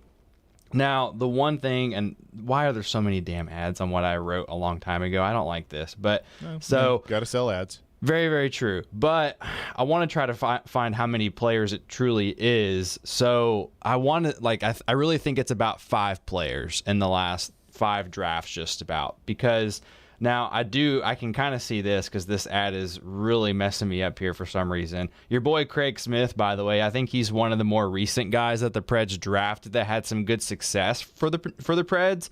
He put up Smitty? Yeah, he put up 330 points in 661 games for the Predators. Another guy, Victor Arvidsson, he scored 239 points in 385 contests. Both of them were drafted by Nashville. Along those lines, would you take RV back? Okay, so given what I know about him, probably not. But he had a bounce back year. Oh, he certainly did. And the Kings are. I've seen some teams, report that he's on the trade block. Like they would consider trading him for a better player. So it would be intriguing if there was an offer on the table. I would certainly take it. Now, when they traded him, you may remember this better than me, but I think it was a second or a third straight up for him. That seems right. I think. It wasn't anything more than a second for sure. So now that's something that I have to keep in mind too. If you get him back, what did you give up to, essentially make that deal happen? So that is something to me that I would have to consider. Also, now I don't like that. I think it was Edmondson or someone, I forgot who it was on the Blues that cross-checked him in the back and ruined him basically. That was not cool, but that hampered the rest of his time in Nashville. He was not healthy. He could not skate as well as he used to prior to that. So that was frustrating. So knowing what you have out of him there, that's the most intriguing thing to me is if you do go back and you want to get him, see, that's where I go. I know his injury history. I know he had a bounce back year in LA, but is he really going to play that much better again with the Predators around the right guys? I mean, he certainly could, but I think the Preds could do better if they wanted to go get a guy like him, personally. Yeah. Okay, so texter on the text line. This is interesting. I want to give my thoughts and get your thoughts. I guess this was his called shot this morning on Robbie and Rex Road. The Preds will trade for Clayton Keller next week and keep Saros while doing it. Long shot. He then says to us, Clayton Keller is a big swing, and I feel they can get from Arizona. I feel it's doable. That would be a huge swing if they pulled that off. He had 86 points last year, 37 goals in 82 games. Yeah, that's intriguing to me. Now, I'll let you go first. Would you, obviously, it sounds like you're really interested in adding a guy like that if he is available. Maybe for UC Saros? Yeah, no. I would not give up Saros for him. Well, No. that's the price, I would say. No. You don't think so? I wouldn't do that. You wouldn't package it? Well, here's why I wouldn't do that. Because he had 86 points this year. Mm-hmm. He's the best years before that. He had 65 in his first full season in the league at 19 years old. And then he had 47 in 82 games, 44 in 70, 35 in 56, 63 in 67, and then 86 last year in 82. So he's obviously a point per game guy. Yeah, and which they need, and he'd be a top tier centerman, but I'd be hesitant. Like straight up, no. No, definitely not straight up for sure. Now my answer would be this, and I was already leaning toward this, trying 25. Okay, so I think if you packaged a deal, now here's something that I just thought of. The Coyotes are picking at 7, I think. So if they're picking at 7, and maybe this has nothing to do with Clayton Keller, but let's say like a guy like Michkov falls or something. Or no, I think it's the Flyers that pick at 7. You like Michkov. Yeah, but I'm just saying in general, I think the Coyotes are within the top 10. If they're in the top 10, then I would consider maybe packaging, whether it be other draft assets. I almost what now? Yeah. Now I would package some other assets. I don't think I would put a UC Saros in that particular deal, but Chase trading up would be very appealing. Maybe throwing in number 24 and throwing in maybe a couple of those third rounds. Maybe that would work. I think you could pull something like that off with draft picks and then maybe a prospect.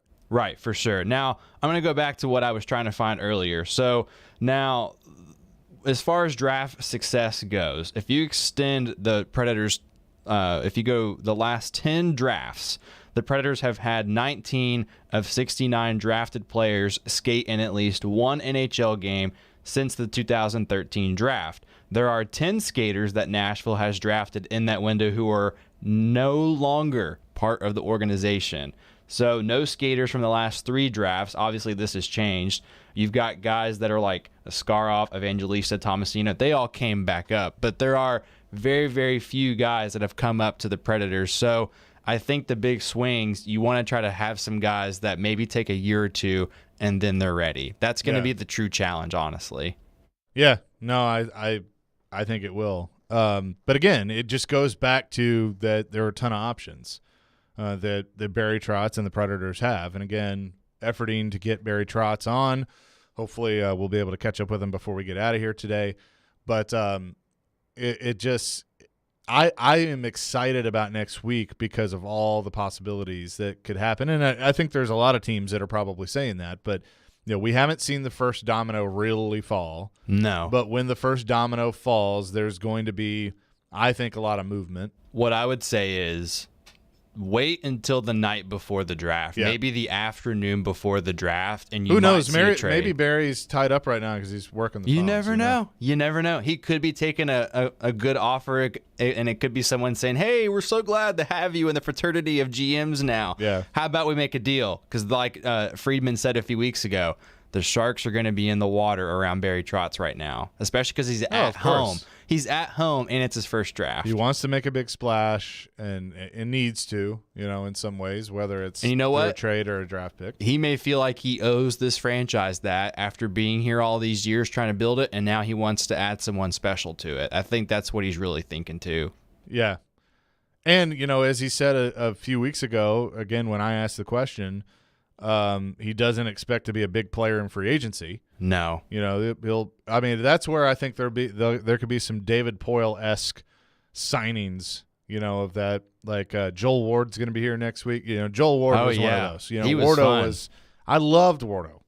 He was one of those guys, so I think you're going to see those culture fit guys, but not spending a ton of money. I don't like the free agent class, to be honest with you. Some of the guys, yes. Like I know I've told you about Lucic being free. I know that you kind of like that name. There's a few other guys too. Sean Monahan was a guy I thought would get the free agency, but he did not. He signed a 1-year deal with the Canadians. But yeah, it's kind of a weaker class, but we'll see what it ends up looking like here in a couple of weeks. Yep, we will for sure. All right, we're going to continue to try and effort Barry Trotz. We're going to do that. Coming up next, we'll see where things go here on Chase and Michelle, 102.5, 106.3 The Game. If it's important to Nashville, I'll put it out right now. It's important to Jared Stillman. Like, that's it. He's not afraid to ask the tough questions. Something is going on, and the question is, what does it mean? Or give the strong opinion. And just needed the bozo offensive coordinator to stop ruining the quarterback. Stillman and Company. Weekdays at 2 on 102.5 and 106.3 The Game and the Game Nashville app.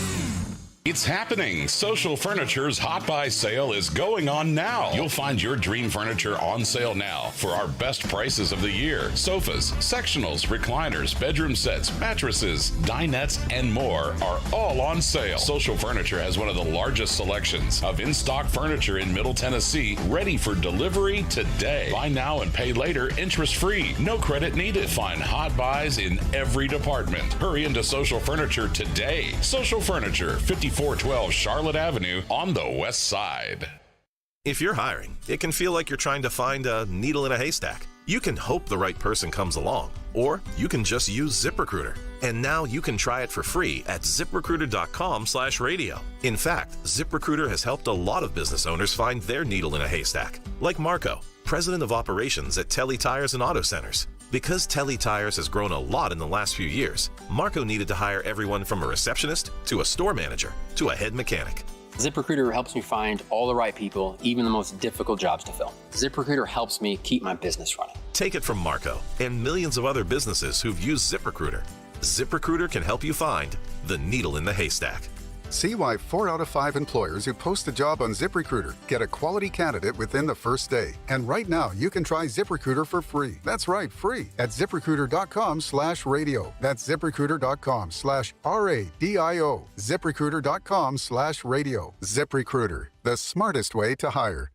Now's the time to get a great deal on proven Kubota farming equipment. Tractors that are adaptable and versatile. Hay tools that are backed by a 2-year warranty. And durable sidekick utility vehicles and SVL track loaders. The Kubota agriculture lineup is built right, built ready. Get Kubota hay tools for 0 down, 0 APR for up to 48 months, plus up to $2,500 loyalty cash reward. Now through June 30th. Visit KubotaUSA.com for full details. Krebs Kubota, Middle Tennessee's preferred equipment dealer. Convenient locations in Columbia, Franklin, and Murfreesboro. Visit us online at KrebsKubota.com.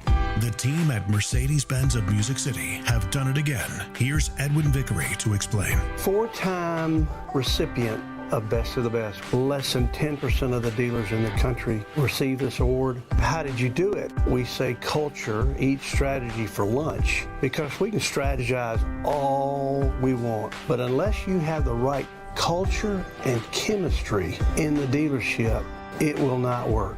Live the dream at Mercedes-Benz of Music City, mbofmc.com. Because we work so hard for our customers, people are driving for hours to shop at Genesis Diamonds right now, taking advantage of the lowest interest rate on the planet. 0 interest for 5 years with nothing down. How about a $6,000 GIA certified diamond for just $100 a month? Pear shapes, rounds, even oval diamonds are all included. You can even finance the sales tax. All designer jewelry and all lab-grown diamonds included. Don't miss this amazing opportunity. 5 years, 0 interest financing, exclusively at Genesis Diamonds, Green Hills and Cool Springs. Approved credit, see store for details. Hey, it's Jared. If you're listening to us on I-24 towards Murfreesboro or I-65 towards Spring Hill, make sure you check out 106.3 for another great way to hear Nashville's best sports talk. We try to stay cool by being on social media. I'm with it. I'm hip.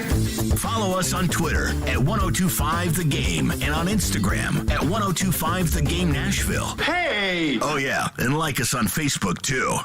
I got some good news. Taking you through your mid-morning, this is Chase and Michelle on 1025 and 1063 The Game and the Game Nashville app. Chase and Michelle, 102.5, 106.3 The Game. Chase McCabe in today. Nick Keyser along for the ride as well. Still hopeful Barry Trotz will join us before the end of the show, but we say hello to Greg Wyshynski. ESPN covers the NHL for them. Greg, what's up? Good morning. A very sad downgrade from waiting for Barry Trotz to inviting me on the program, but such is life. Hey, you know I love having you on, and I'm hoping Barry's just busy. He's preparing for the draft. Maybe he's working the phones right now. You never know. He's a busy man. Exactly. And he's also learning the ropes. Maybe he's got like a pile of paperwork on his desk he didn't know he was going to have. Everybody started a new job at some point. And you're overwhelmed. He's probably still watching orientation videos, for goodness sake. He's in that room. He's watching, Don't Steal from the cafeteria. He's seeing all the things right now that he didn't know about beforehand. He's I just got this visual of David Poile, like with a whiteboard of David Poile's guide to being a GM. Just teaching a class. It's like they have like David Legwan teaching you about keeping office secrets under lock and key at all times. So everybody's been there with those videos. Yes, no doubt about it. So the draft is going to be here next week in Nashville, and we're all excited about that. But I feel like this is going to be a pretty active draft when it comes to player movement, not only draft picks, but because there's so much talent in this draft that I think we're going to see teams like the Predators lobbying for spots to move up and around in the draft and also acquire players that can help them right now. Would you agree? Yeah, I would agree. I mean, in Nashville's case, picking 15th in the draft this deep is still a pretty good place to be if they can't work something from a deal perspective. But, it's not only going to be a draft where I do think we're going to see a lot of movement simply because you have teams that might want to move up in the draft order, but you're also still in a flat salary cap era, and you're going to have teams that are going to be aggressive and and trying to reshape their cap. And usually the way to do that is by trading away a pick with that player if they need to get them off their salary structure. So there's going to be that. And also, I just think that we have an interesting amount of available players right now via the trade market, in particular the goaltenders. We'll see if that includes the Predators or not. But I mean, when you have potentially a Connor Hellebuck available from the Winnipeg Jets, and now all of a sudden beyond the goalies, you have all these players on the Calgary Flames that seem to be escaping the city as quickly as possible. You've got the makings of a pretty robust trade market, and it all begins at the draft. So I'm going to be honest with you. I was, reading through a couple days ago, the hockey staff, and you're a part of this, put out like potential trades you could see. DeBrincat going to Detroit. I was like, really? No, they don't. No, they don't get him. They don't get to do that. That was I think fantasy casted by either my colleague Ryan Clark or my colleague Kristen Chilton. And the one thing about that I think is there's a part of me that thinks it could happen, because obviously Steve Yzerman needs to add as many established weapons to that lineup as possible to buoy the group of young players that he has coming through the system. But Yzerman traditionally has not been somebody who seeks out players of, shall we call, DeBrincat's dimensions. He's usually someone who tries to seek out maybe like a larger forward. Remember, this is a guy who was, playing with the Red Wings when they had some hosses on that team. And so I think I would be a little surprised if it wound up being someone like DeBrincat for Detroit, only because of how we've seen Yzerman operate that his player development and player selection in the past. But, they certainly have the assets that can go back the other way to Ottawa to make something like that happen for sure. Talking to Greg Wyshynski, ESPN, who's here with us. So we had a texter earlier kind of throw out a scenario that the Predators, with the 13 draft picks that they have and some of the other assets, that they could possibly make a move with Arizona for Clayton Keller. I don't know what that would take, and I don't even know if Arizona would be interested. But what do you think about that?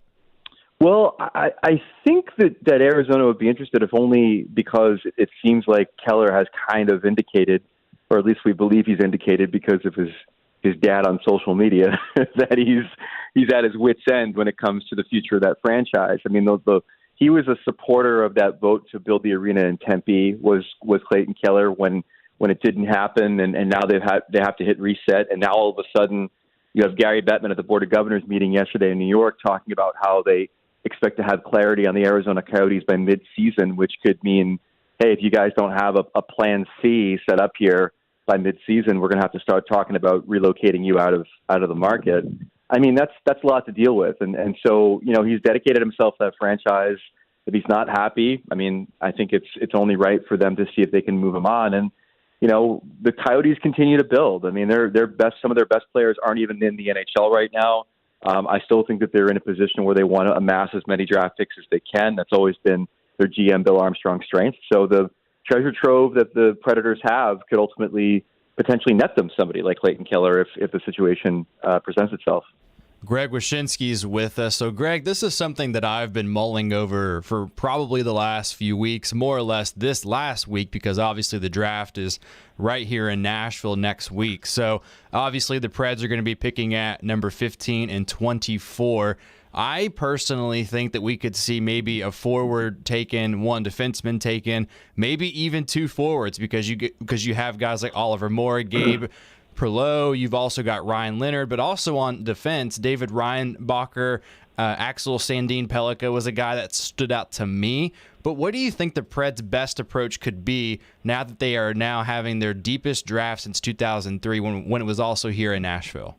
Yeah, I've seen some of the mocks, and I know for on one I've seen Oliver Moore is a real good skating center, potentially going to them at 15. I've obviously seen as you have Sandin Pellikka potentially being there at 15. I don't think he lasts all the way to the next pick, but I would imagine, based on glancing at the Predators prospect depth chart the other day when we were doing some research and the way that the draft kind of plays out in the middle of the first round, that I think you're right. I think I wouldn't be surprised if we end up seeing a center taken and a defenseman taken with those two picks, provided they keep them. And then it's just going to be a matter of best available on the board at number 15, and that'll kind of like light the way probably for that next pick. So, Greg, I have a quick two-parter here for you. One is related to obviously the Board of Governors meeting, and also I'll start here with this part. Michkov and Philly are reported to be meeting here pretty soon. So I was wondering what you've heard about just about him as a prospect going into the draft, and also going to that meeting. I heard that we're not going to see any specialty jerseys next year. What do you make of that? Well, on the Michkov thing, it's interesting because the word is out in the NHL that he's trying to kind of maneuver his way to certain teams in the first round. I think that's probably a way to signal to certain teams that might, like Arizona is a good example of that might want to draft him and can wait for him to develop, that he might not necessarily be desirous to sign with them at all. So, the fact that you have Philly and Washington picking back-to-back in the first round, and obviously there's the Russian connection with the Capitals, and if he's meeting with Philly, there's probably some affinity for him to play there too. It's going to be interesting to see how that plays out. I mean, I think there's already a lot of issues with him with regard to having to wait for him and stuff, but we'll see if all of this other kind of, I'm choosing my own destiny stuff turns off some teams as well.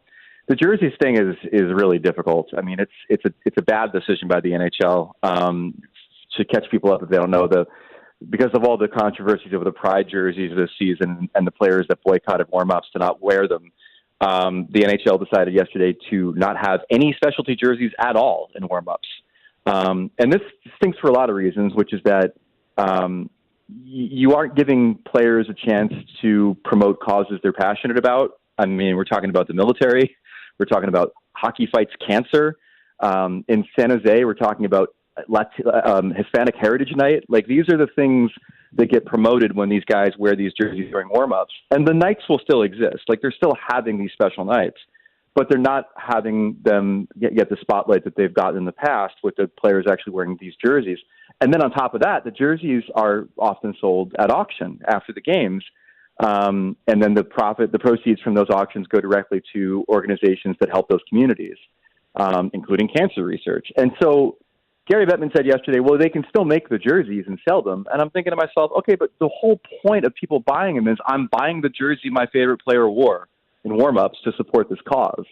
It's not to just buy a jersey. So it's an absolute mess. Like, they took the absolute worst way out of this by deciding, the controversies that were happening last season were so much of a distraction that they're just going to, kibosh all of the jerseys that they wear, whether it's cancer research, empowering women, Black History Month, all these other worthy causes, just because of everything that went down with Pride Night. It was a real disappointment yesterday.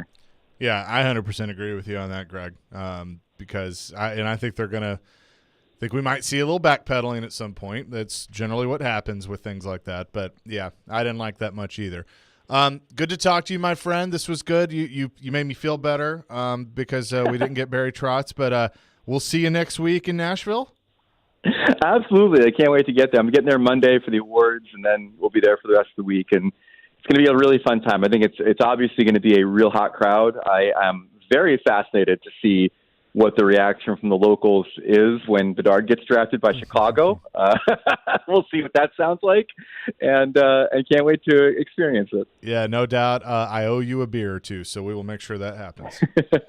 You got it. Thanks for having me. Yeah, absolutely. Greg Wyshynski, ESPN, joins us every week, and looking forward to seeing him next week at the draft here in Nashville. Coming up next, Nashville Super Speedway this weekend. Matt Gracey going to join us one more time to talk about their sellout that they announced yesterday and the fun things they have going on at the Super Speedway this weekend. We'll do that next. Chase and Michelle, 102.5, 106.3 The Game. The cup has been raised. In their sixth National Hockey League season, the Vegas Golden Knights have won the Stanley Cup. And the offseason can officially begin. What's next for the Nashville Predators? Give me two more top six guys, and I'm there. You don't need an elite goalie to win a Stanley Cup. What they would give up for Alex DeBrincat. We are your home for Smashville. 102.5 and 106.3 The Game and the Game Nashville app. We are changing the game. Help your bets stay hot this summer at Superbook Sports, the most trusted name in sports gambling with a direct line to Las Vegas. Now when you use my promo code CHASE, C-H-A-S-E, that's my name, you score up to $250 with their first bet bonus. Win or lose, Superbook will match your first bet up to that $250. All you have to do is use the promo code CHASE. It's that simple. Download the Superbook Sports app, the Superbook Tennessee app. Enter that promo code Chase to get that $250. You can bet on NASCAR this weekend in our city. Kyle Larson is the favorite for the Ally 400 at plus 500. Truex Jr. at plus 600 and Denny Hamlin at plus 700. I like Kyle Busch plus 800 in that 8 car for RCR to win it all. The defending winner, Chase Elliott, who really needs a win, is plus 900 on the Superbook Sports app. So you can get it all. Download that app today. Use the promo code CHASE to get that $250. Visit superbook.com for terms and conditions. Gambling problem? Call 1-800-889-9789.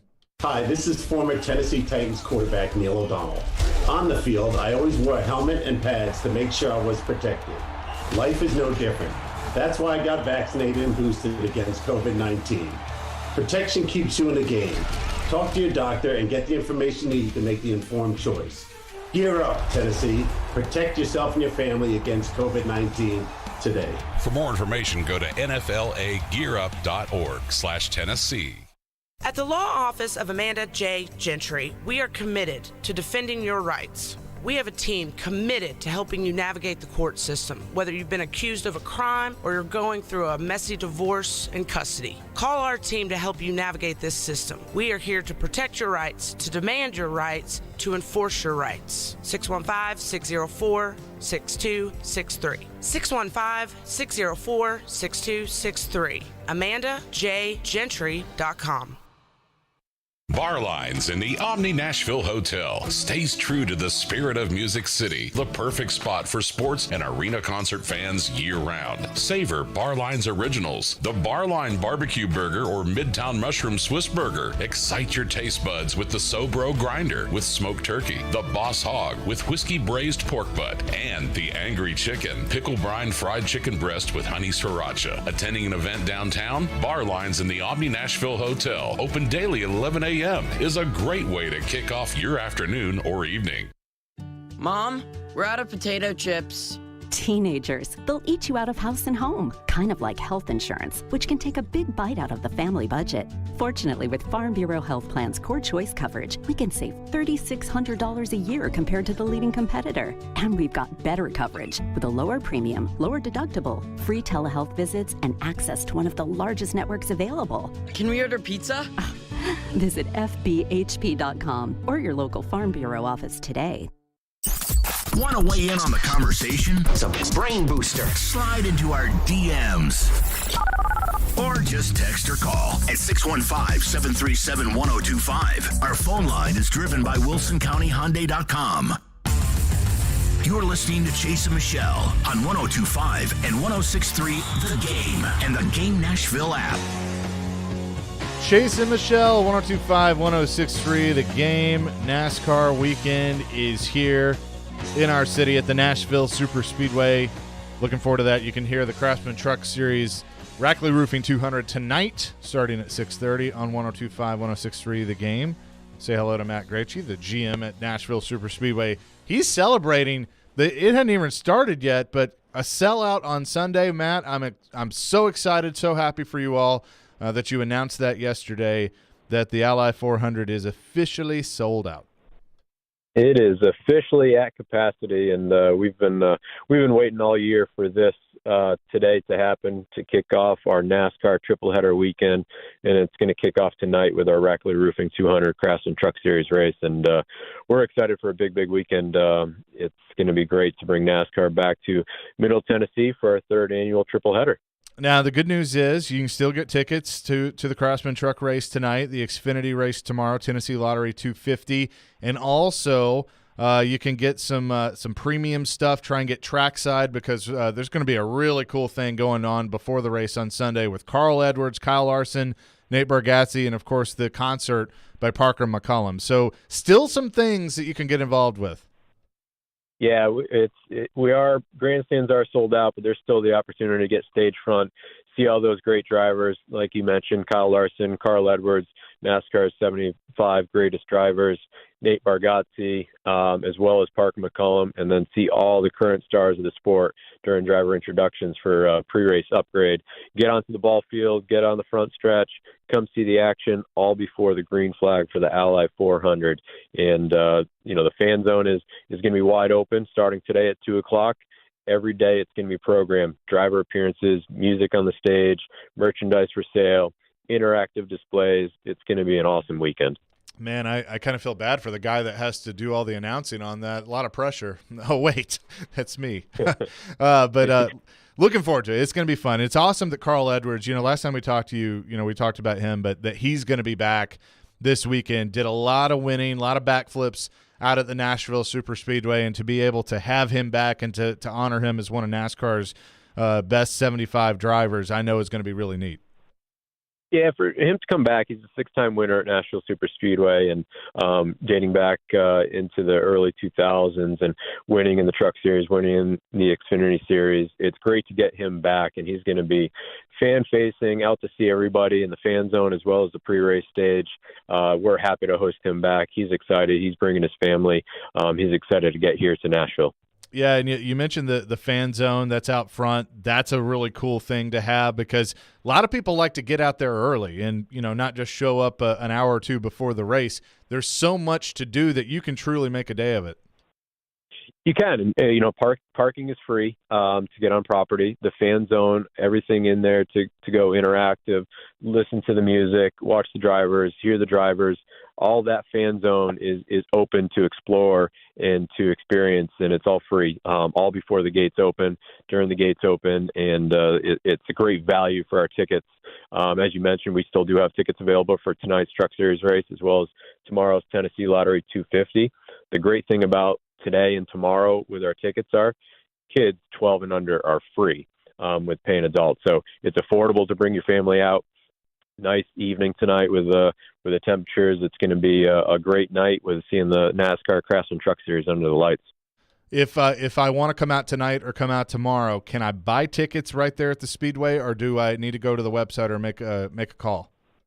You can show right up. Box office is going to be open, but if you do want to buy in advance as well, those are options, NashvilleSuperspeedway.com, or just come visit us. We'll take care of you on property, and gates open at 3 o'clock today with all 3 series are going to be on track for practice, and the Truck Series will qualify today. So you've got a lot of action for your value of your ticket. Well, I'm going to be headed out there soon, so looking forward to it. Thanks so much for doing this, and I will see you here in a little bit. Chase, we can't wait to host you, and the rest of the thousands of fans come out to Nashville Super Speedway. Thank you. Yeah, no doubt. Matt, appreciate it. Matt Gretschy joining us, the GM, Nashville Super Speedway. And again, you can hear all 3 of those races on these airwaves. We are your home for NASCAR here on 102.5, 106.3 The Game. We are sorry that Barry Trotz couldn't join us today. We tried. I mean, I get it. It's pre-draft, and he's been in meetings and things. He got tied up, so hopefully we'll be able to do some sort of chat with him before the draft next week. It all gets underway on Wednesday. Of course, the NHL awards will be Monday night at Bridgestone Arena with Dirk Bentley. But, you mentioned something earlier, Nick, that you kind of feel like the night before the draft is really when some of the action is going to pick up with in regards to trades. I mean, we always see that right before the draft, especially teams that have an RFA or an unrestricted free agent that maybe they feel like they're not going to be able to get. That's who I think it is, isn't it?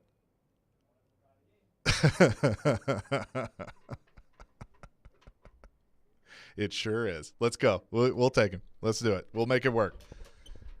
Barry Trotz, Predators incoming general manager, joins us now on the program. Barry, how are you? I'm good. Sorry, in meetings this time of year can be quite hectic, so I apologize to you and your listeners. No, it's all good. I told everybody you're just making a big trade, so I hope that's okay. Yeah, not yet. This is probably this weekend is going to be where I think all the lot of deals are in theory consummated and then executed probably early in the week before the draft.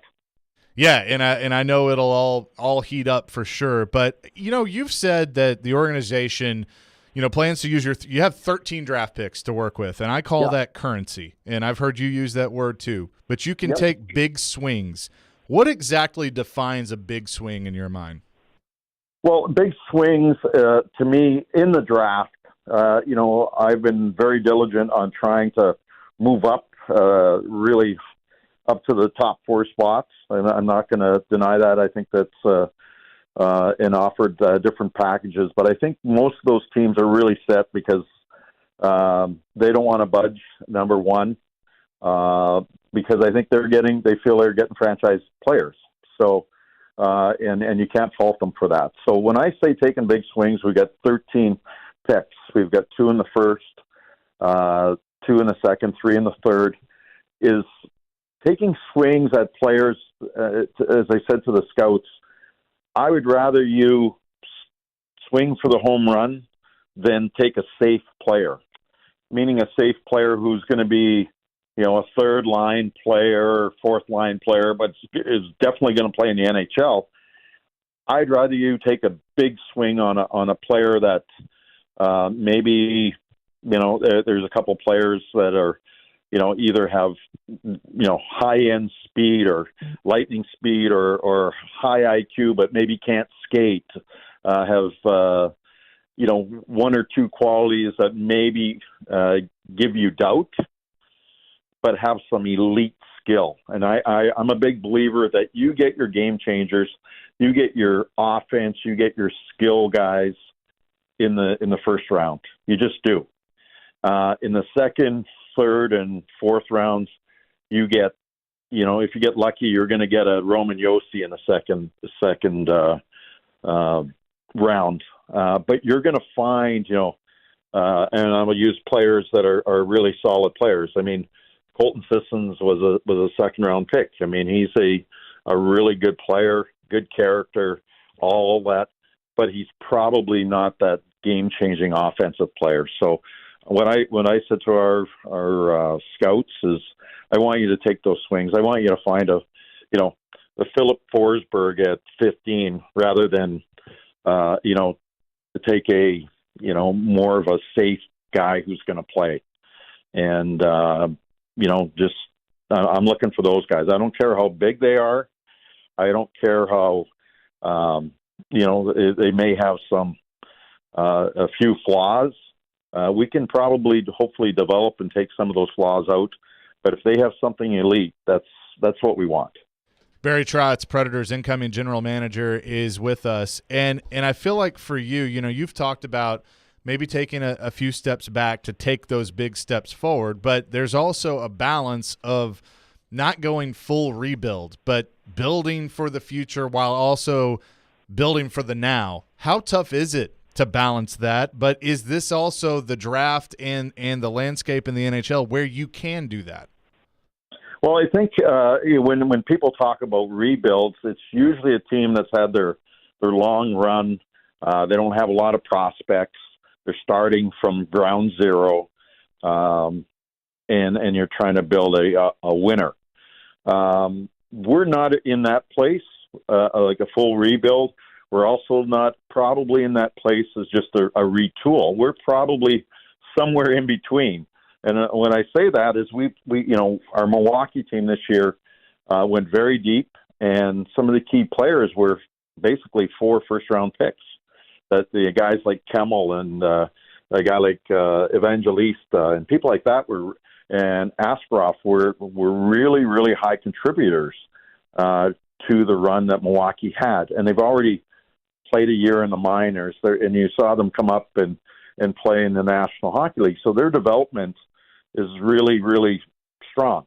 Now we're going to add, to that group that we feel is starting to, pop, as we say in the business. You're adding a LaRue, a Schaefer, who's a first-round pick, Svechnikov. Kemmel went down there and played, 20-some games as one of the youngest players in the American Hockey League, and was very, very good. And teams were targeting him and Evangelista because they were making a difference. we went out and signed a little college player. I shouldn't say a little, big college player on defense in Jake Livingston, who I think is going to be able to play for us. So all of a sudden we've got 6, 7 first-round, second-round picks that are playing on your farm team and are developing, and we've got 13 picks this year.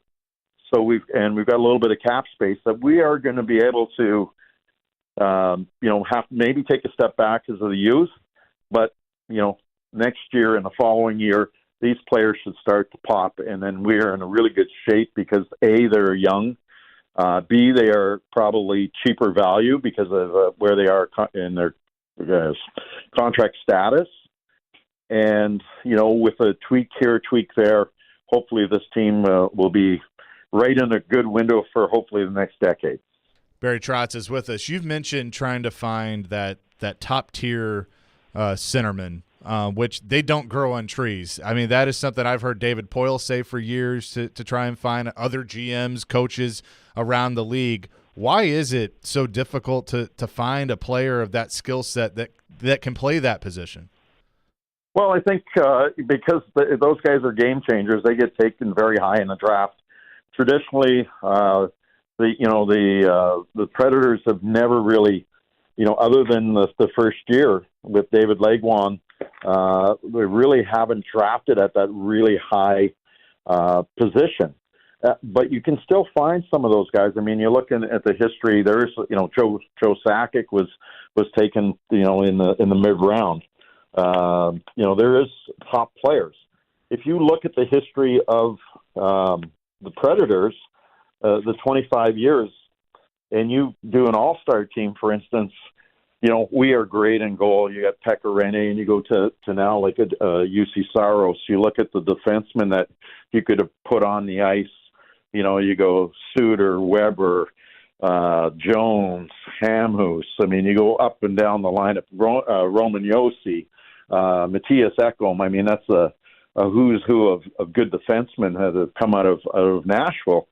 You go on the wing. We really haven't, highest drafted, probably skilled guy on the wing is probably Kevin Fiala.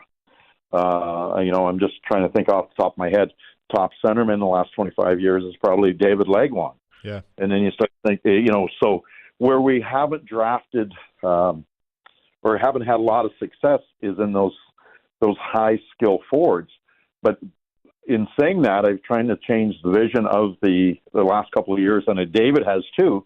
You start seeing a Kemmel and Evangelista and some of those names, and this Parson and getting him in a late round, and you see a Tommy Novak, and you trade for a Glass and Tomasino. All of a sudden, those names look like more of those skill components that you need, and that's where the game's going. I mean, the game is going to. For a lot of the listeners, if you're a soccer fan, you hear the term total football. Yeah, what's happening in the game of hockey now is sort of total hockey, and you might hear Andrew Brunette say that. So a guy like Roman Josi is as much as we line him up as a defenseman, he's actually a fourth forward all the time. So forwards will have to play defense will play forward. Sort of that sort of mentality is coming into the National Hockey League. And years ago, they used to have a system called the torpedo system, where teams basically were going with 4 forwards and 1 defenseman.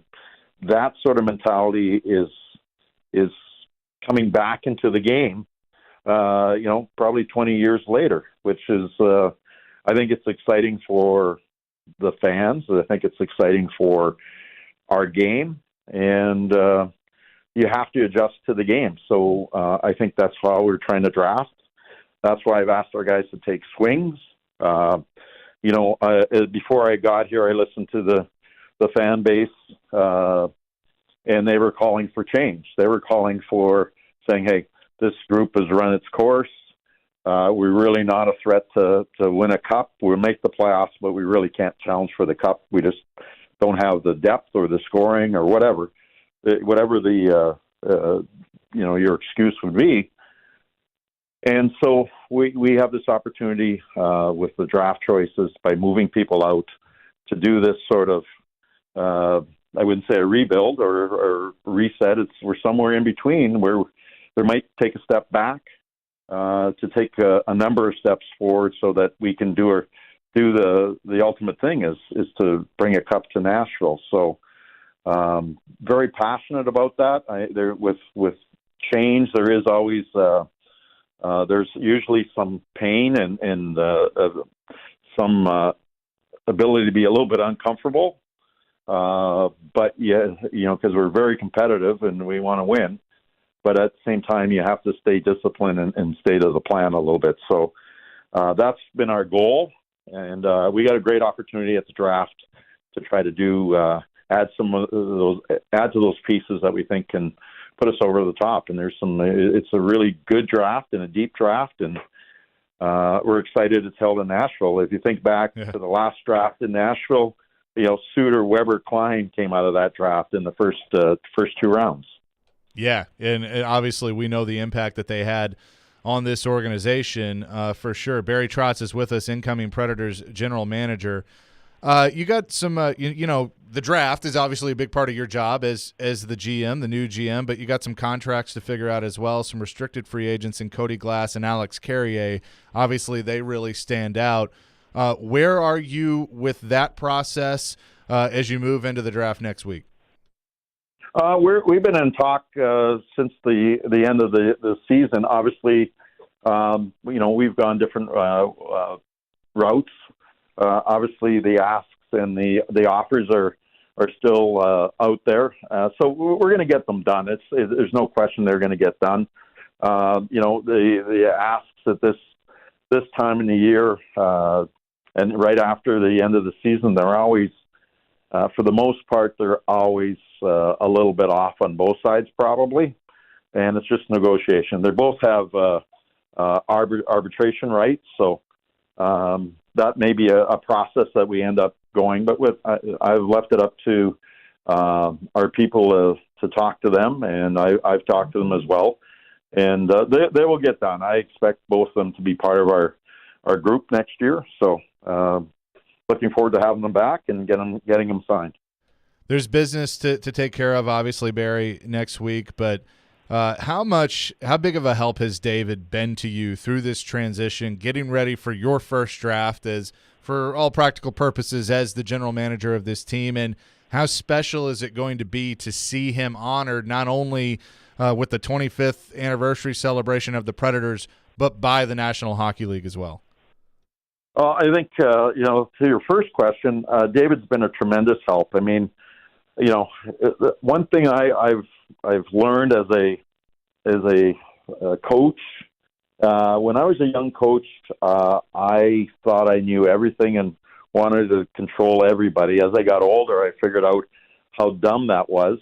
That you need to listen more and you don't control everything. I think what experience does is it filters everything out and gets you a little more laser focused. So what David is, when you listen to David, there's 40 plus years of experience and knowledge that I'm listening to, and you see where he's so good at so many of those things.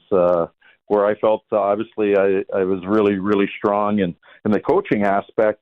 There's certain things that that you're not strong at a management level, where you need a voice like David to give reason to, and it makes total sense. So he's been a tremendous help as well as the assistants in Scott Nickel and Brian Poyle, Jeff Kelty. We work really closely together, and it's been a great transition. On your second question regarding David, I think it is fitting that the draft is here. They're honoring David. I mean, he's going to the Hall of Fame. There's no question. It's just a matter of time. When you think about Nashville Predators, if you've been here from day one, even before we started the year before, David built this franchise, obviously, with different ownerships over the years. He's kept it above water. He's kept it very competitive. He kept it very competitive for a number of years on a shoestring budget. I mean, I remember our first venture into the playoffs against Detroit, their payroll was 72, and I think ours was 18. So from a competitive standpoint, there was a big gap between the amount of talent that was purchased by, say, Detroit, who was our first. And we went 6 games. We always gave them a tough go, but we didn't have the ability to get some of those. We didn't have the resources at the time. I think as you've seen the ownership, the city grow, the fan base grow, the passion for it. We're a good sized market now. We're not a small market. We're a good sized market and becoming a big market. So we want to sit there and go head to head against the New Yorks and the Vegases of the world. We have that ability because of ownership, because of the city that we were in, our tax system, also with the people in our organization that is exceptional. We can compete with anybody. So that's our mindset, and we're in that little bit of a reset, retool, whatever you want to call it. But there will be a little bit of pain. At the same time, I look at my own career and when I went to the New York Islanders, and New York Islanders had lost their captain, John Tavares. They lost a number of free agents, and basically when I took that job, they said, hey, we're going to do a little bit of a rebuild. Well, the rebuild, we got 102 points that first year, and we never rebuilt. So it can get done. I can look back at young teams in Colorado when Patrick Roy went to Colorado, a very young team, and they made the playoffs year one. So I think the strength is always in the group, and as long as you have good leadership, we've got great goaltending. We got a Norris Trophy defenseman, and we've got some. Well, I think a guy like Phil Forsberg can score as good as anybody in this league, and we got some good young players coming. So I'm really excited about where we're headed in the next couple of years. Yeah, I am too, Barry. It's going to be fun, and I know the process has begun, but then next week will be obviously a lot of fun for you and for the team and for the city of Nashville. Thanks so much for doing this today. I know you're busy, but appreciate it, and we will see you next week at Bridgestone Arena. All right. Looking forward to it. Absolutely. Barry Trotz, incoming Predators general manager, joining us on the program to end the program, to transition to the next program. And Caroline, Willie, and D-Mace, appreciate them for letting me eat up a little bit of their time. They will kick things off next here on 102.5, 106.3 The Game. WPRT Pegram, WBUZ HD2 Laverne. We are 102.5 and 106.3 The Game. A Cromwell Media Station. ElectronicExpress.com. We make it happen. Hear that? That's Jeff Anderson. He's that guy in your neighborhood that's always making improvements to his house, his car, his yard. On your street, it's about keeping up with the Andersons. One thing you don't know is Jeff's tool